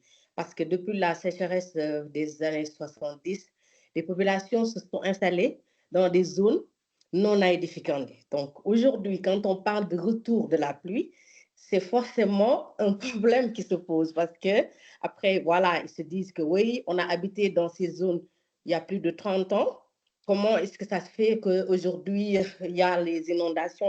Donc, cette façon très mitigée de discerner les effets du changement climatique et un défaut d'aménagement, par exemple, se pose au niveau des populations. Et là, ça me fait passer de façon très rapide sur l'implication des organisations de la société civile, que ce soit les ONG ou l'État. Bon, si je commence par l'État, il y a les CDN qui sont actualisés depuis 2020, qui visent à réduire de 7% les émissions d'ici 2030. Il y a également le plan national d'adaptation qui a été élaboré par le PNUD et qui est une politique d'adaptation sur laquelle les populations se basent. Mais également, il y a le rôle des ONG. Donc, je parle sous le contrôle de Oxfam qui est là. Il y en a également d'autres. Il y a INDA, Wetlands International, autant d'autres qui accompagnent aujourd'hui les actions pour faire du reboisement, de l'agroécologie et aussi la gestion des ressources en eau. Par contre, je mettrai plus l'accent sur la société civile. Parce que moi, en tant que membre de cette société civile, je dis qu'elles ont un rôle de médiateur entre les populations et ces acteurs-là. Aujourd'hui, je pense que M. Diop parle de plus de 400 organisations au Sénégal. Moi, en fait, je dirige et je coordonne un groupe qui s'appelle les Fresqueurs du Sénégal, qui a été formé depuis 2021, je pense, et qui aujourd'hui est à plus de 2000, voire 3000 personnes touchées par cet outil de fresque du climat, c'est-à-dire sensibiliser aux effets du changement climatique.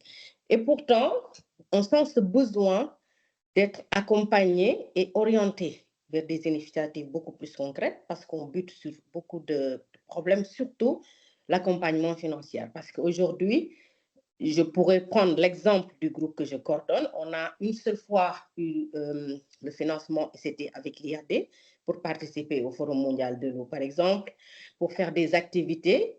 Et pourtant, malgré ces faibles moyens, on réussit aujourd'hui, avec l'engagement propre de ces jeunes, c'est-à-dire de la société civile qui est là, très jeune en fait, à toucher et à sensibiliser d'autres jeunes comme nous pour venir soit devenir des animateurs ou bien porter même des activités de relais dans leur zone. Donc moi, je pense qu'aujourd'hui, je ne dirais pas que l'État ne joue pas son rôle, mais on sent beaucoup plus les organisations qui nous accompagnent, qui nous, soit dans des projets où les financements, peut-être, ça dure peut-être quelques mois. Par exemple, il y a eu un Abel qui nous a accompagnés il y a quelques mois dans la zone de Fatigue et Kaolack, où il s'agissait de faire des ateliers au niveau des enfants et des jeunes.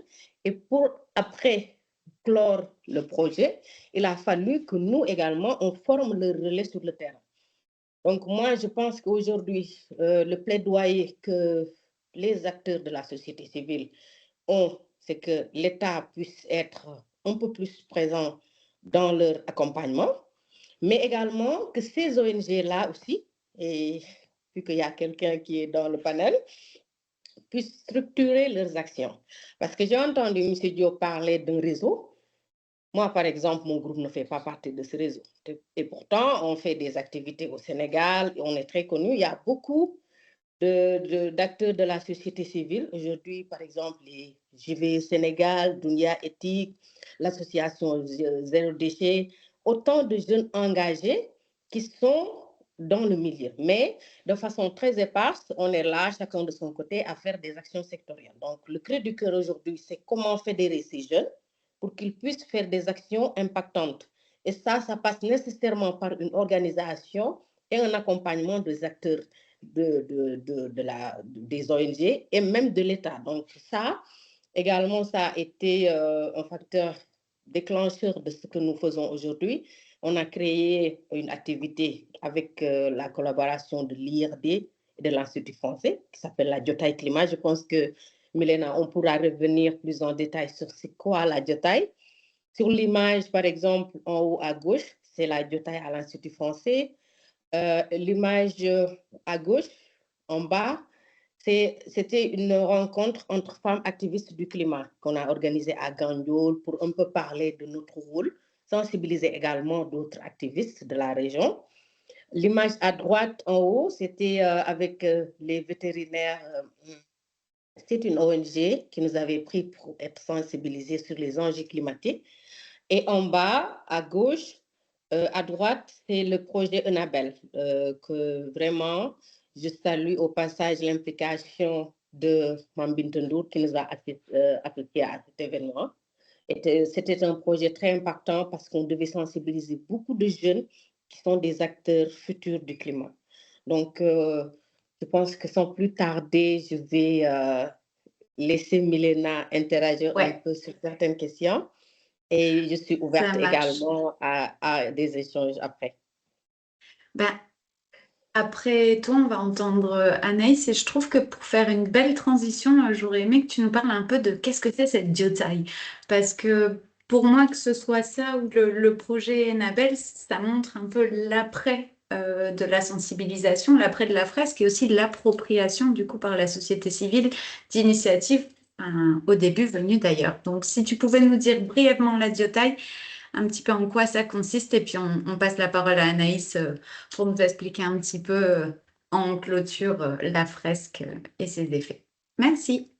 Avec plaisir. La Jotaï, c'est notre chouchou à nous parce qu'on l'a créé et je salue au passage M. Didier Orange qui est un chercheur de l'IRD. Je pense que Aline le connaît très bien, qui nous a accompagnés sur ce concept.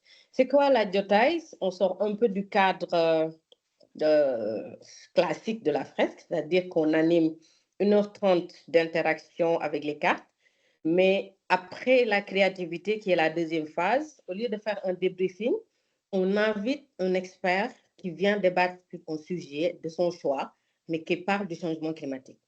Et c'est un concept qui est né entre l'Institut français, qui nous offrait le local, le cadre, et l'IRD, qui pour la première fois nous a offert, par exemple, la participation de chercheurs, d'experts, et le groupe des fresqueurs du Sénégal, c'est-à-dire nous jeunes qui sommes là pour animer ces ateliers.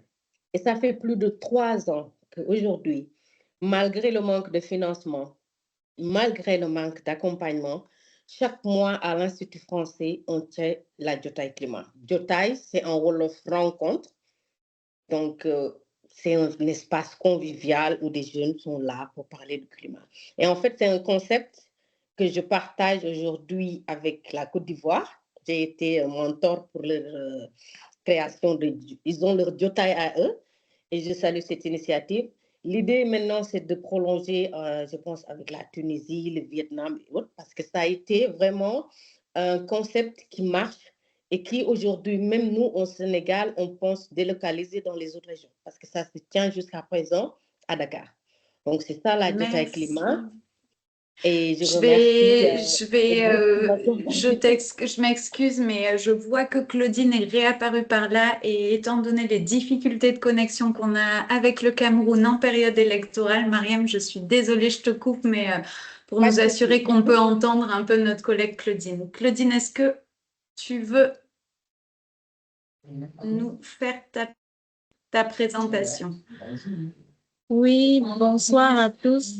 Vraiment, j'ai un problème de connexion ici et là, je ne vois pratiquement rien. Même les présentations que vous faites là, je ne parviens pas à les avoir sur mon écran.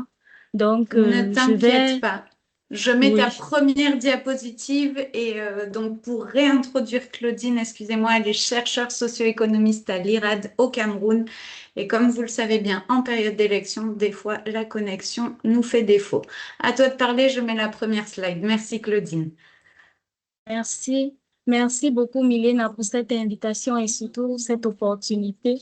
Je vais directement essayer de présenter les diapositives que nous avons eu à préparer parce que je vais essayer d'aller vite parce qu'il ne faudrait pas que la connexion me lâche encore afin de pouvoir partager le peu d'éléments que j'ai à ma possession. Alors, le changement climatique affecte l'ensemble du Cameroun, mais la région de l'extrême nord, qui est celle où je me trouve, est particulièrement vulnérable en raison de son climat aride, de la désertification qui est accentuée et surtout de la dépendance des populations à l'agriculture et à l'élevage. C'est d'ailleurs ces différentes raisons qui me poussent à mettre l'accent de ma présentation sur cette région. Les manifestations du changement climatique dans la région de l'extrême nord sont très visibles à travers la hausse des températures. Nous avons également les précipitations qui ont considérablement diminué. Elles sont passées de 400 à 110 mm dans certaines zones. Et la région fait face également à une désertification très accrue qui réduit les espaces agricoles.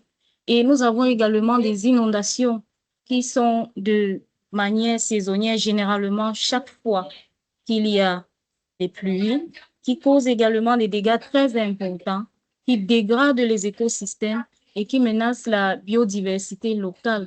Les impacts du changement climatique sont surtout, j'imagine que vous pouvez voir la diapositive, nous avons des inondations là, qui poussent les populations à se déplacer, qui deviennent des déplacés climatiques. Il y en a plusieurs dans cette région. Nous avons des poches de sécheresse qui réduisent considérablement le rendement des cultures et nous avons les terres qui sont complètement dégradées, qui font en sorte que la pauvreté est de plus en plus accentuée et tout cela crée également des conflits climatiques. Je vais passer à la deuxième diapositive. C'est bon. Oui, concernant la deuxième, nous avons les perceptions du changement climatique selon le grand public et la société civile. Alors ici, à l'extrême nord, les connaissances sur le changement climatique sont très, très réduites. Les populations, ils attribuent ça carrément à des phénomènes naturels et mystiques. Et la société civile, quant à elle, elle est assez outillée, elle connaît plus, elle a plus d'informations sur le changement climatique, mais elle a des difficultés à faire passer les informations auprès des populations parce que parfois très limitées par les moyens et les résistances culturelles. Nous avons également des actions du gouvernement qui sont orientées sur le changement climatique, à savoir les stratégies nationales, le plan national de développement, des contributions qui sont déterminées au niveau du plan local pour réduire les émissions des gaz à effet de serre et le plan national climat et même l'accord de Paris, qui sont des cadres importants pour coordonner les actions à l'échelle nationale et même internationale. Les initiatives de la société civile sont nombreuses. Nous avons toutes ces actions-là en images. La société civile joue un rôle clé dans la lutte contre le changement climatique à travers des actions concrètes comme le reboisement, la restauration des terres dégradées, la promotion de l'agriculture durable, l'agroforesterie. Elles aident les communautés à des pratiques résilientes face aux conditions climatiques extrêmes. La société civile, elle, étant plus proche de la communauté, parfois les actions sont menées avec les élèves, comme vous pouvez le voir sur la photo 2. Et il y a également des actions qui permettent aux producteurs, vu que les terres sont devenues de plus en plus pauvres, la société civile les accompagne à créer d'autres activités génératrices. Là, nous avons sur la première image une formation des producteurs en apiculture afin qu'ils puissent avoir une source de revenus complémentaire. Et sur la dernière photo que vous pouvez voir, c'est la distribution des plants afin que ce soit les enfants, les grands, les adultes, les jeunes et même les femmes, que chaque population, chaque communauté puisse reboiser, du moins dans son environnement. Merci. Claudine, tant qu'on t'a en ligne, je me permets de te faire une question suite aux échanges qu'on avait eus, parce que tu me parlais que dans le cadre de tes recherches, tu as pu aussi observer certaines pratiques amenées du Nord, notamment de certaines ONG pour promouvoir résilience, adaptation et atténuation, mais qui des fois ont montré leurs limites, notamment pour quelque chose que Fadel et toi-même avez présenté, qui sont un petit peu tout ce qui est croyances mystiques, perception. Et est-ce que tu pourrais nous en dire plus? Je me rappelle que tu me parlais des fours, tu me parlais aussi d'autres techniques. Si tu peux nous en dire plus, ce serait très intéressant. D'accord. Concernant cet aspect-là, les populations se retrouvent à diversifier leurs activités. Par exemple, elles créent des nouvelles sources de revenus. Les agriculteurs deviennent également éleveurs. Elles mettent en place des petites entreprises locales comme des groupements d'initiatives, des coopératives agricoles qui sont généralement axées sur la transformation et des produits forestiers non ligneux. Certains vont créer également des petits commerces dont ces différentes diversifications les aident à mieux résister en cas de mauvaise récolte qui sont généralement causées par les sécheresses élevées et les inondations qui détruisent les terres. Nous avons également des pratiques d'économie d'eau que certaines localités mettent en place à travers l'utilisation des mares naturelles ou artificielles qu'elles construisent elles-mêmes afin de recueillir une certaine quantité d'eau qui pourra être utilisée lorsque les pluies vont partir. Elles aménagent également des réservoirs qui sont justement utilisés en saison sèche, en plus des fourrages que nous connaissons. Concernant le comportement, les communautés ont également changé leur façon de faire et même de vivre. Elles ajustent leur calendrier agricole ou leur déplacement. Parfois, elles migrent temporairement vers des zones où les conditions sont plus vulnérables. Cela les permet de limiter les pertes économiques dues aux mauvaises récoltes. Elles utilisent également des variétés à cycle court pour les producteurs et afin de pouvoir avoir un rendement considérable vu que les pluies sont devenues de plus en plus courtes. Il y a également une autre façon de faire qui a été développée. Elles organisent au niveau local des formations et des sensibilisations. Généralement, ce sont les leaders communautaires et traditionnels qui mettent en place cette initiative où ils vont regrouper les communautés afin de partager.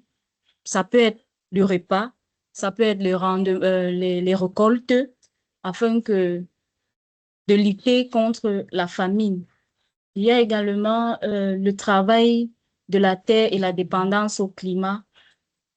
les populations sont de moins en moins dépendantes parce qu'elles innovent dans les pratiques agricoles. Elles trouvent des moyens pour mieux gérer les ressources disponibles. Par exemple, les communautés ont recours à des techniques agroécologiques qui allient pratiques agricoles et gestion durable des ressources naturelles. Donc, elles mettent des arbres, elles associent agriculture et arbres. Merci beaucoup, Claudine, pour tous ces exemples. Je te remercie pour ta présentation. On va conclure ce tour d'horizon en revenant en France et en donnant la parole à Anaïs. Donc, Claudine, l'idée, c'était qu'elle nous introduise un petit peu ce panel par les situations où la société civile a pris en main elle-même l'adaptation par des changements de pratiques et ensuite qu'on voit via nos fresqueuses un petit peu comment la sensibilisation venait d'ailleurs, on va dire. Donc, Anaïs, je te laisse la parole un petit peu pour nous présenter l'outil de la fresque et comment il s'est exporté aux quatre coins de la planète. Ouais, bonjour à toutes et tous. Merci beaucoup pour l'invitation. Bon, on en a déjà beaucoup parlé de la fresque du climat, donc je ne sais pas si je vais vous apprendre grand-chose. Mais donc, vous avez compris que c'est un outil qui permet de comprendre les causes et les conséquences. Enfin, je ne sais pas si vous avez compris ça, mais je l'espère. Je pense que ça a été, enfin, voilà, ça a été évoqué par pas mal de mes collègues fresqueuses que je suis ravie de retrouver aujourd'hui. Donc voilà, donc la fresque du climat, c'est une association qui diffuse un atelier qui s'appelle la fresque du climat, qui dure 3 heures, qui est constitué de 42 cartes qui sont issues des rapports du GIEC et donc qui permettent vraiment de tout comprendre aux causes et aux conséquences du changement climatique. J'avais fait des slides, Milena, je ne sais pas si c'est encore temps de les partager, mais parce que alors, on a parlé de différentes choses dans les différentes interventions. On a parlé d'émotions, on a parlé de débrief, etc. Et je pense que ça peut être pas mal. Je me rends pas trop compte de combien de personnes connaissent ou n'ont jamais entendu parler de la fresque, mais dans tous les cas, je pense que c'est intéressant de revenir là-dessus. Donc en effet, en attendant que les slides arrivent, en effet, moi je suis en France, mais comme vous le voyez, la fresque du climat n'est pas qu'en France. Diffusées. Elles sont diffusées les slides? Je les vois pas, moi. Ouais. Ok. Bah, comment ça se fait que je les vois pas, moi? Ouais, on Bon, les voit. désolée. Tu peux me dire 1, 2, 3, je passe des slides. Bizarre. Excuse-moi, Anaïs. Ok, bah, super, ça marche. Et bah, du coup, on peut aller sur la deuxième slide où normalement vous avez les quatre phases de l'atelier avec une première phase qui dure 1h30 et qui est un atelier de réflexion. Donc là, ce sont les fameuses 42 cartes dont je vous parlais qui permettent de tout comprendre sur le changement climatique. On part des causes aux conséquences en passant par tout ce qui est voilà, comment fonctionne la machine climat avec l'effet de serre, les gaz à effet de serre, etc. Et donc là, c'est vraiment le temps voilà, où on rentre dans les sujets, on fait les liens entre les cartes. Ça dure 1h30. Et donc ça se fait en intelligence collective. Hein. Comme vous le voyez sur la photo, il y a plusieurs personnes qui sont autour de la table. Ça se fait en groupe de 7 maximum. Ensuite, il y a une partie de créativité. Donc là, l'idée, c'est d'implanter, d'ancrer les connaissances et en même temps de faire retomber un peu la pression parce que parfois ça peut faire bizarre à certaines personnes qui peuvent découvrir le sujet ou en tout cas qui peuvent découvrir la gravité du sujet. Et donc là, l'idée, c'est de faire une jolie fresque. Donc voilà, ça marche très bien avec certains publics, avec d'autres publics un peu moins, mais dans tous les cas, on demande de trouver un titre. Et donc voilà, ça fait marcher une autre partie du cerveau. Donc de ce point de vue-là, c'est assez pédagogique. Ensuite, il y a un temps de partage des émotions ou des ressentis. Là, l'idée, c'est donc, voilà, comme je viens de vous le dire, c'est un sujet qui est quand même grave, qui peut être inquiétant et qui peut générer différentes formes d'émotions, que ce soit la peur, la colère, la tristesse, le sentiment d'impuissance, mais ça peut aussi générer des émotions positives, de challenge, OK, comment on dit, on se remonte les manches et on y va. Donc là, l'idée, c'est vraiment d'avoir un temps d'échange là-dessus. Et enfin, il y a un temps autour de levier d'action. Donc en effet, je ne sais plus je crois que c'est Grace tout à l'heure qui en parlait, qu'il n'y a pas de carte action dans la fresque du climat. Donc en effet, il n'y a pas de carte action parce que on a considéré que les actions dépendent tellement d'un endroit à un autre d'un pays à un autre, mais aussi à l'intérieur d'un pays, hein, selon si on habite près de la côte, si on habite en ville, si on habite à la campagne, et aussi selon le type de personne, selon si on est retraité, si on est jeune, si on a des enfants, quel travail on fait, etc. Donc en fait, les actions, il y en a tellement que c'est quasiment impossible de faire des cartes dessus. Et donc on compte vraiment sur l'intelligence collective dans ces ateliers pour faire émerger les actions. Donc voilà, ça c'est les grandes parties d'un atelier, donc qui dure 3 heures. On le diffuse partout, donc auprès de tous les publics. Là, j'ai parlé des jeunes, donc dans les écoles, les universités, les lycées, mais on va aussi voir les entreprises, on va voir les collectivités, on va voir les ministères, on va voir les fonctionnaires. Enfin, voilà, on va voir vraiment tout le monde.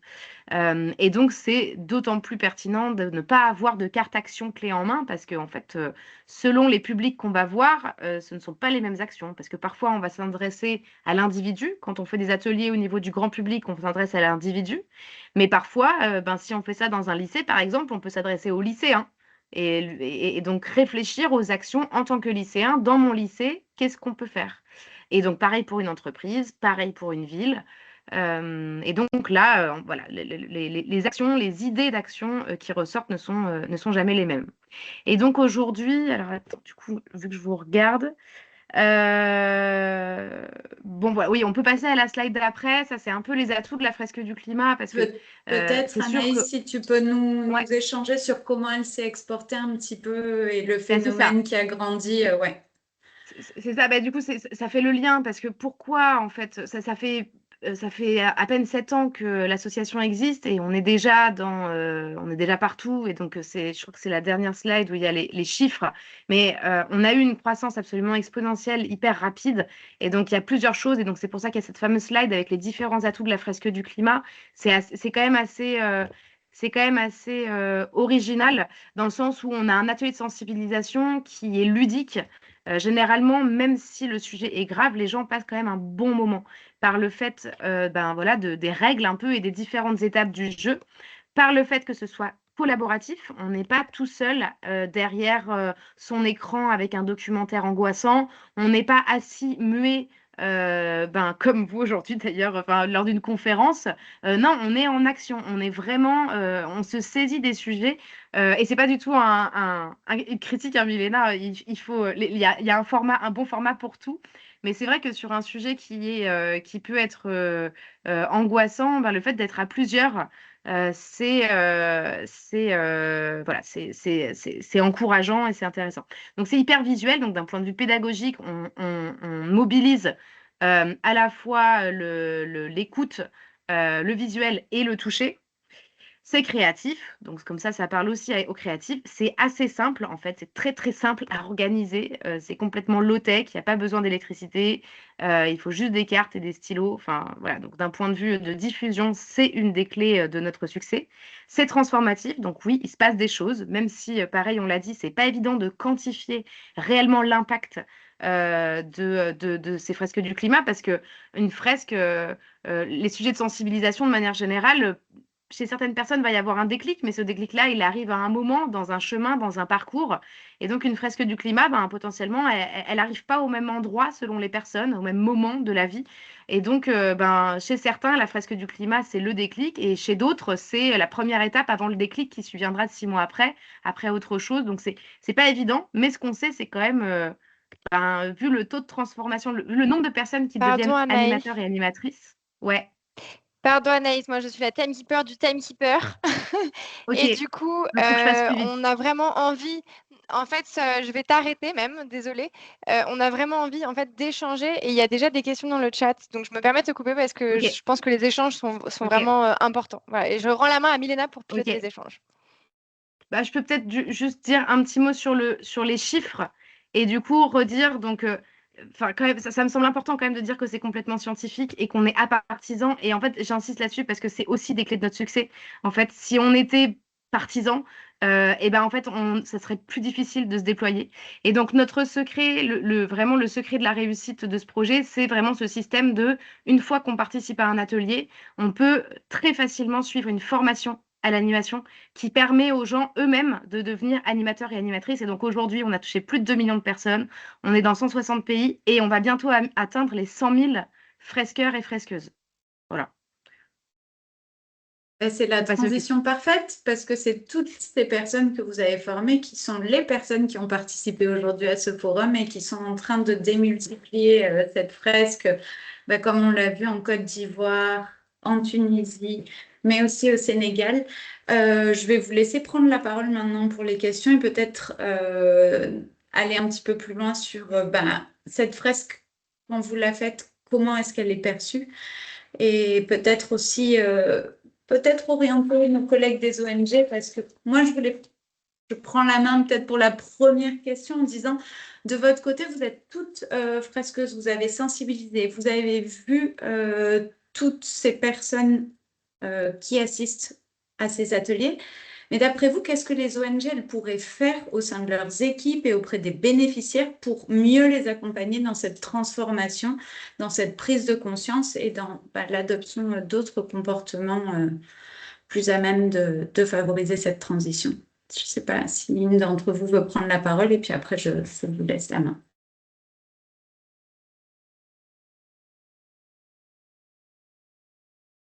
Je peux peut-être prendre la main sur cette question. Alors, dans une ONG, au fait, déjà, comme Anaïs vient de le dire, c'est qu'une fois que vous avez reçu, au fait, la sensibilisation en interne, c'est de former, au fait, tout simplement, d'avoir la compétence en interne pour aller, vous, maintenant, toucher vos bénéficiaires.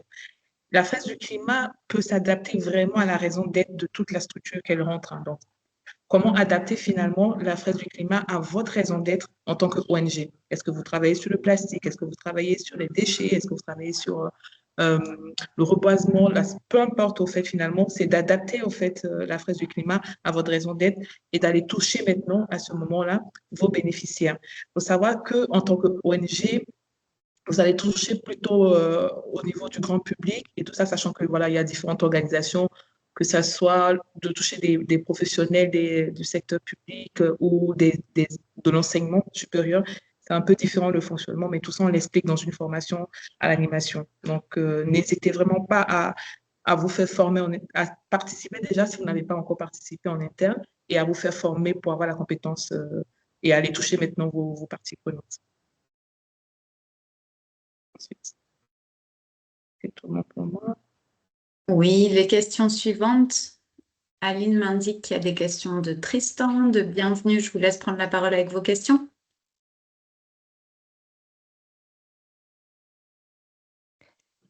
Bienvenue, je te laisse On va prendre la peut-être les parole. lire. Je crois que... Ouais, on va peut-être les lire. Je suis désolée, je suis en panique sur le timing. Du coup, je vais commencer avec la question de Bienvenue que je lis qui est dans le chat. Bienvenue aimerait savoir si dans le cadre des animations de la fresque du climat en Côte d'Ivoire, vous utilisez le même format, les mêmes méthodes d'animation que celles employées ici en France, ou si vous avez adapté l'outil et la démarche au contexte local. Et je continue avec la question de Tristan qui va dans le même sens. Et en fait, je pense qu'on est tous intéressés par cette question, donc nous sommes très frustrés de n'avoir que 5 minutes pour éclaircir cette question. Qui sont les participants de ces fresques? Les populations rurales les plus vulnérables sont-elles touchées, en particulier les jeunes ruraux? L'outil est-il adapté? Comment la fresque peut-il être un outil pour engager les jeunes ruraux dans le développement durable de leur territoire, limitant leur exode massif de ces espaces pour les centres urbains? Et la dernière, qui est au-delà du Sénégal, qui a un contexte plus favorable, est-ce que vous avez des retours d'expérience sur des contextes de crise, notamment crise humanitaire? Merci, on vous laisse 5 minutes pour... Je me permets de prendre la parole parce que la question de Tristan interpelle le Sénégal directement, je pense. Qui sont ces gens qui sont fresqués? En fait, je dirais tout le monde. Ce sont des jeunes du milieu rural comme du milieu urbain, ce sont des étudiants, ce sont des enfants. Je pense qu'Anaïs n'en a pas parlé, mais la fresque a un volet junior qui est animé pour des jeunes écoliers entre 10 ou 12, 13, 15 ans. Donc, il y a la fresque junior adulte. Donc, je dirais que les cibles dépendent uniquement de la demande. Hein. On fait des fresques dans des écoles, on fait des fresques dans les universités, en milieu rural comme en milieu urbain. Je pense que dans le dernier slide que j'ai présenté, le projet Annabelle a fait des fresques avec des enfants aphatiques, et ça, c'était en milieu rural. Donc, en milieu urbain, il y a la Jotaay Climat que l'on fait chaque mois. Il y a aussi les universitaires qui sont touchés. Donc, c'est un public diversifié, je dirais, qui sont touchés, et rebondir aussi sur le fait qu'il y a le paramètre des retours vers les solutions. Toutes les solutions ne sont pas figées, donc elles dépendent des cibles. C'est ce qui fait aujourd'hui la richesse et l'appropriation de l'outil. Comment est-ce qu'elle marche? Est-ce qu'elle est appropriée? Je dirais que non, comme tout outil, il a ses limites. On dirait aujourd'hui que beaucoup de nos fresqueurs nous disent qu'il faut adapter la fresque, la contextualiser, par exemple, à nos réalités. Donc, je dirais qu'on travaille vers ça. Il y a également la langue, cette barrière linguistique qui fait qu'aujourd'hui, la fresque, elle est en français. Nous, aujourd'hui, quand on anime la fresque dans les régions du Sénégal, on est obligé de lire le français pour traduire en langue locale. Donc, cette traduction de la fresque en langue locale, elle est une priorité. L'adaptation du contenu, parce qu'aujourd'hui, en plein Sahel, parler de banquise et de fonte des glaciers peut être quelque chose de pas compris du tout, alors qu'il y a la sécheresse et la désertification. Donc, autant de paramètres qu'il faut adapter. Et moi, je pense qu'on va aller vers ça parce qu'on y travaille. Moi, en tant que formatrice et ceinture verte, je suis très, très à l'aise sur ces questions pour dire qu'après, on va vers une contextualisation de la fresque. Donc, de façon très ramassée, Merci, Mariam. c'est ce que j'avais à dire. Oui, je repasse la parole rapidement à Anaïs pour savoir un petit peu s'il y a une stratégie pour étendre cette fresque à l'international et aussi peut-être si elle serait adaptée ou pas dans le contexte ONG ou dans les contextes de crise humanitaire. Et peut-être on peut clore sur ça. Ouais, bah du coup, ce qui a déjà été dit, en effet, c'est un outil qui est très adaptable avec le contexte, avec d'autres sujets. Donc oui, c'est complètement, moi ça me semble pertinent de faire une fresque du climat dans tous les contextes. Après, en effet, il faut pas que cette fresque du climat soit complètement hors sol. Il faut qu'elle parle et il faut qu'elle soit adaptée, au moins dans les propos et dans les exemples qui sont partagés au contexte. Après, sur la question de la langue, en effet, là, sur la slide précédente, je disais bien, aujourd'hui, on a plus de 50 traductions. Alors, ce qui est à la fois énorme et à la fois, ben voilà, il y a beaucoup plus que 50 langues sur la planète, ça c'est sûr et certain. Donc là, on a du travail à faire là-dessus. Et après, oui, il y a toujours, en termes d'adaptation, comme je disais, il y a vraiment le contexte. Mais ça, c'est les fresqueurs et les fresqueuses locaux qui connaissent le mieux, beaucoup mieux que moi d'ailleurs. Enfin, voilà, là, on l'a bien vu et c'est hyper intéressant d'avoir fait appel à différentes personnes pour parler de leurs différentes expériences et regards là-dessus. Et après, peut-être que dans l'animation aussi, il peut y avoir des adaptations aussi pour rendre ça plus accessible et plus facile à diffuser. Et donc là, ça va être un peu du cas par cas. Et donc, c'est sûr qu'au niveau de l'association, on se pose ces questions-là sur comment faire pour s'adapter et avoir le plus d'impact possible à toutes les échelles et sur tous les territoires. Merci beaucoup, merci à vous. Le temps a filé à une vitesse pas possible et de toute manière, c'est un petit peu le jeu. En tout cas, vos contacts, vos LinkedIn, ils sont tous proches du poste. Donc, n'hésitez pas à reprendre contact avec les fresqueuses dans vos pays. Peut-être ça pourra aussi vous permettre au sein de vos ONG, de vos organisations, de commencer par le point numéro 1, qui est la sensibilisation. Moi, je voulais remercier beaucoup Fadel avec sa première présentation et puis nos 5 panélistes qui ont clôturé avec brio tout ça. Et je repasse la parole à Aline pour conclure ce forum et nous faire un petit point d'étape sur quelles sont les nouvelles étapes à venir avec le REH pour les mois suivants. Merci beaucoup à vous. Un grand merci, Milena, pour l'organisation de ce forum avec un format inédit de table ronde qui nous a un peu pris de court en termes de timing, mais c'était très, très riche. Donc, un grand merci à toutes les intervenantes et intervenants. Au REH, donc j'avais envie de vous faire un petit bilan de ce qui allait suivre. Donc, les forums sont des espaces trimestriel ouvert au public. Donc, le prochain aura lieu le 22 janvier 2026. Excusez-moi pour la coquille. C'est toujours difficile de changer d'année. Toujours un jeudi de 14h à 16h. Vous pouvez d'ores et déjà vous inscrire. Il n'y a pas encore d'ordre du jour. Donc, si vous avez des sujets à proposer, soit parce que vous pouvez intervenir sur le sujet, soit parce que vous souhaitez voir d'autres intervenants, n'hésitez pas à remplir le fichier. Vous pouvez cliquer sur le lien. Et évidemment, il y aura un compte-rendu qui vous parviendra à l'issue de ce forum. Aussi, quelques autres points sur ce qui devrait sortir prochainement du REH, alors notamment des différents groupes de travail. Donc, côté évaluation environnementale, il va y avoir un nouveau module santé-nutrition qui est là quasi finalisé. Le GT est en train de préparer la sortie plutôt côté com. Voilà, on est tous très contents d'avoir un module santé-nutrition qui n'existait pas, notamment dans le NID+. Il y a également eu une mise à jour du module MHPSS, donc santé mentale et support psychologique, de la matrice MERA pour harmonisation. Et le groupe de travail a aussi produit un tutoriel vidéo de la MERA qui devrait sortir prochainement en différentes langues. Donc, un grand merci à tous les membres de ce GT pour leur énergie qui ne faiblit pas. Côté GT de déchets, on va avoir prochainement un package pour la gestion des équipements solaires, donc à la fois sur leur fin de vie, mais aussi en amont sur la maintenance des équipements. Pareil, gros travail réalisé qui est en cours de finalisation. Et alors, côté GT, achat durable, il y a une grille de questions ESG par catégorie de marché qui est en cours d'élaboration. Avec toujours aussi, par ailleurs, un support mutuel des différentes organisations membres de ce groupe.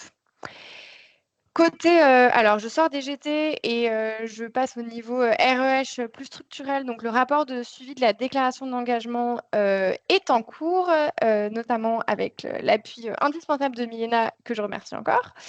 Et du coup, il va sortir normalement en décembre. Et enfin, la version amendée de la déclaration d'engagement, je vous le disais en introduction, il y a eu des modifications à la suite d'un travail piloté par le GT Carbone et elle sera publiée et on vous la communiquera. Et enfin, quelques activités qui se lancent. Donc, si vous êtes intéressé, n'hésitez pas à vous manifester, soit en écrivant à l'adresse secrétariat ou en contactant les leads des GT. On va réviser la gouvernance du réseau en lien avec le contexte actuel. Du coup, conformément à notre gouvernance, nous lançons un groupe de travail ad hoc qui sera temporaire, qui va travailler pendant le premier trimestre 2026.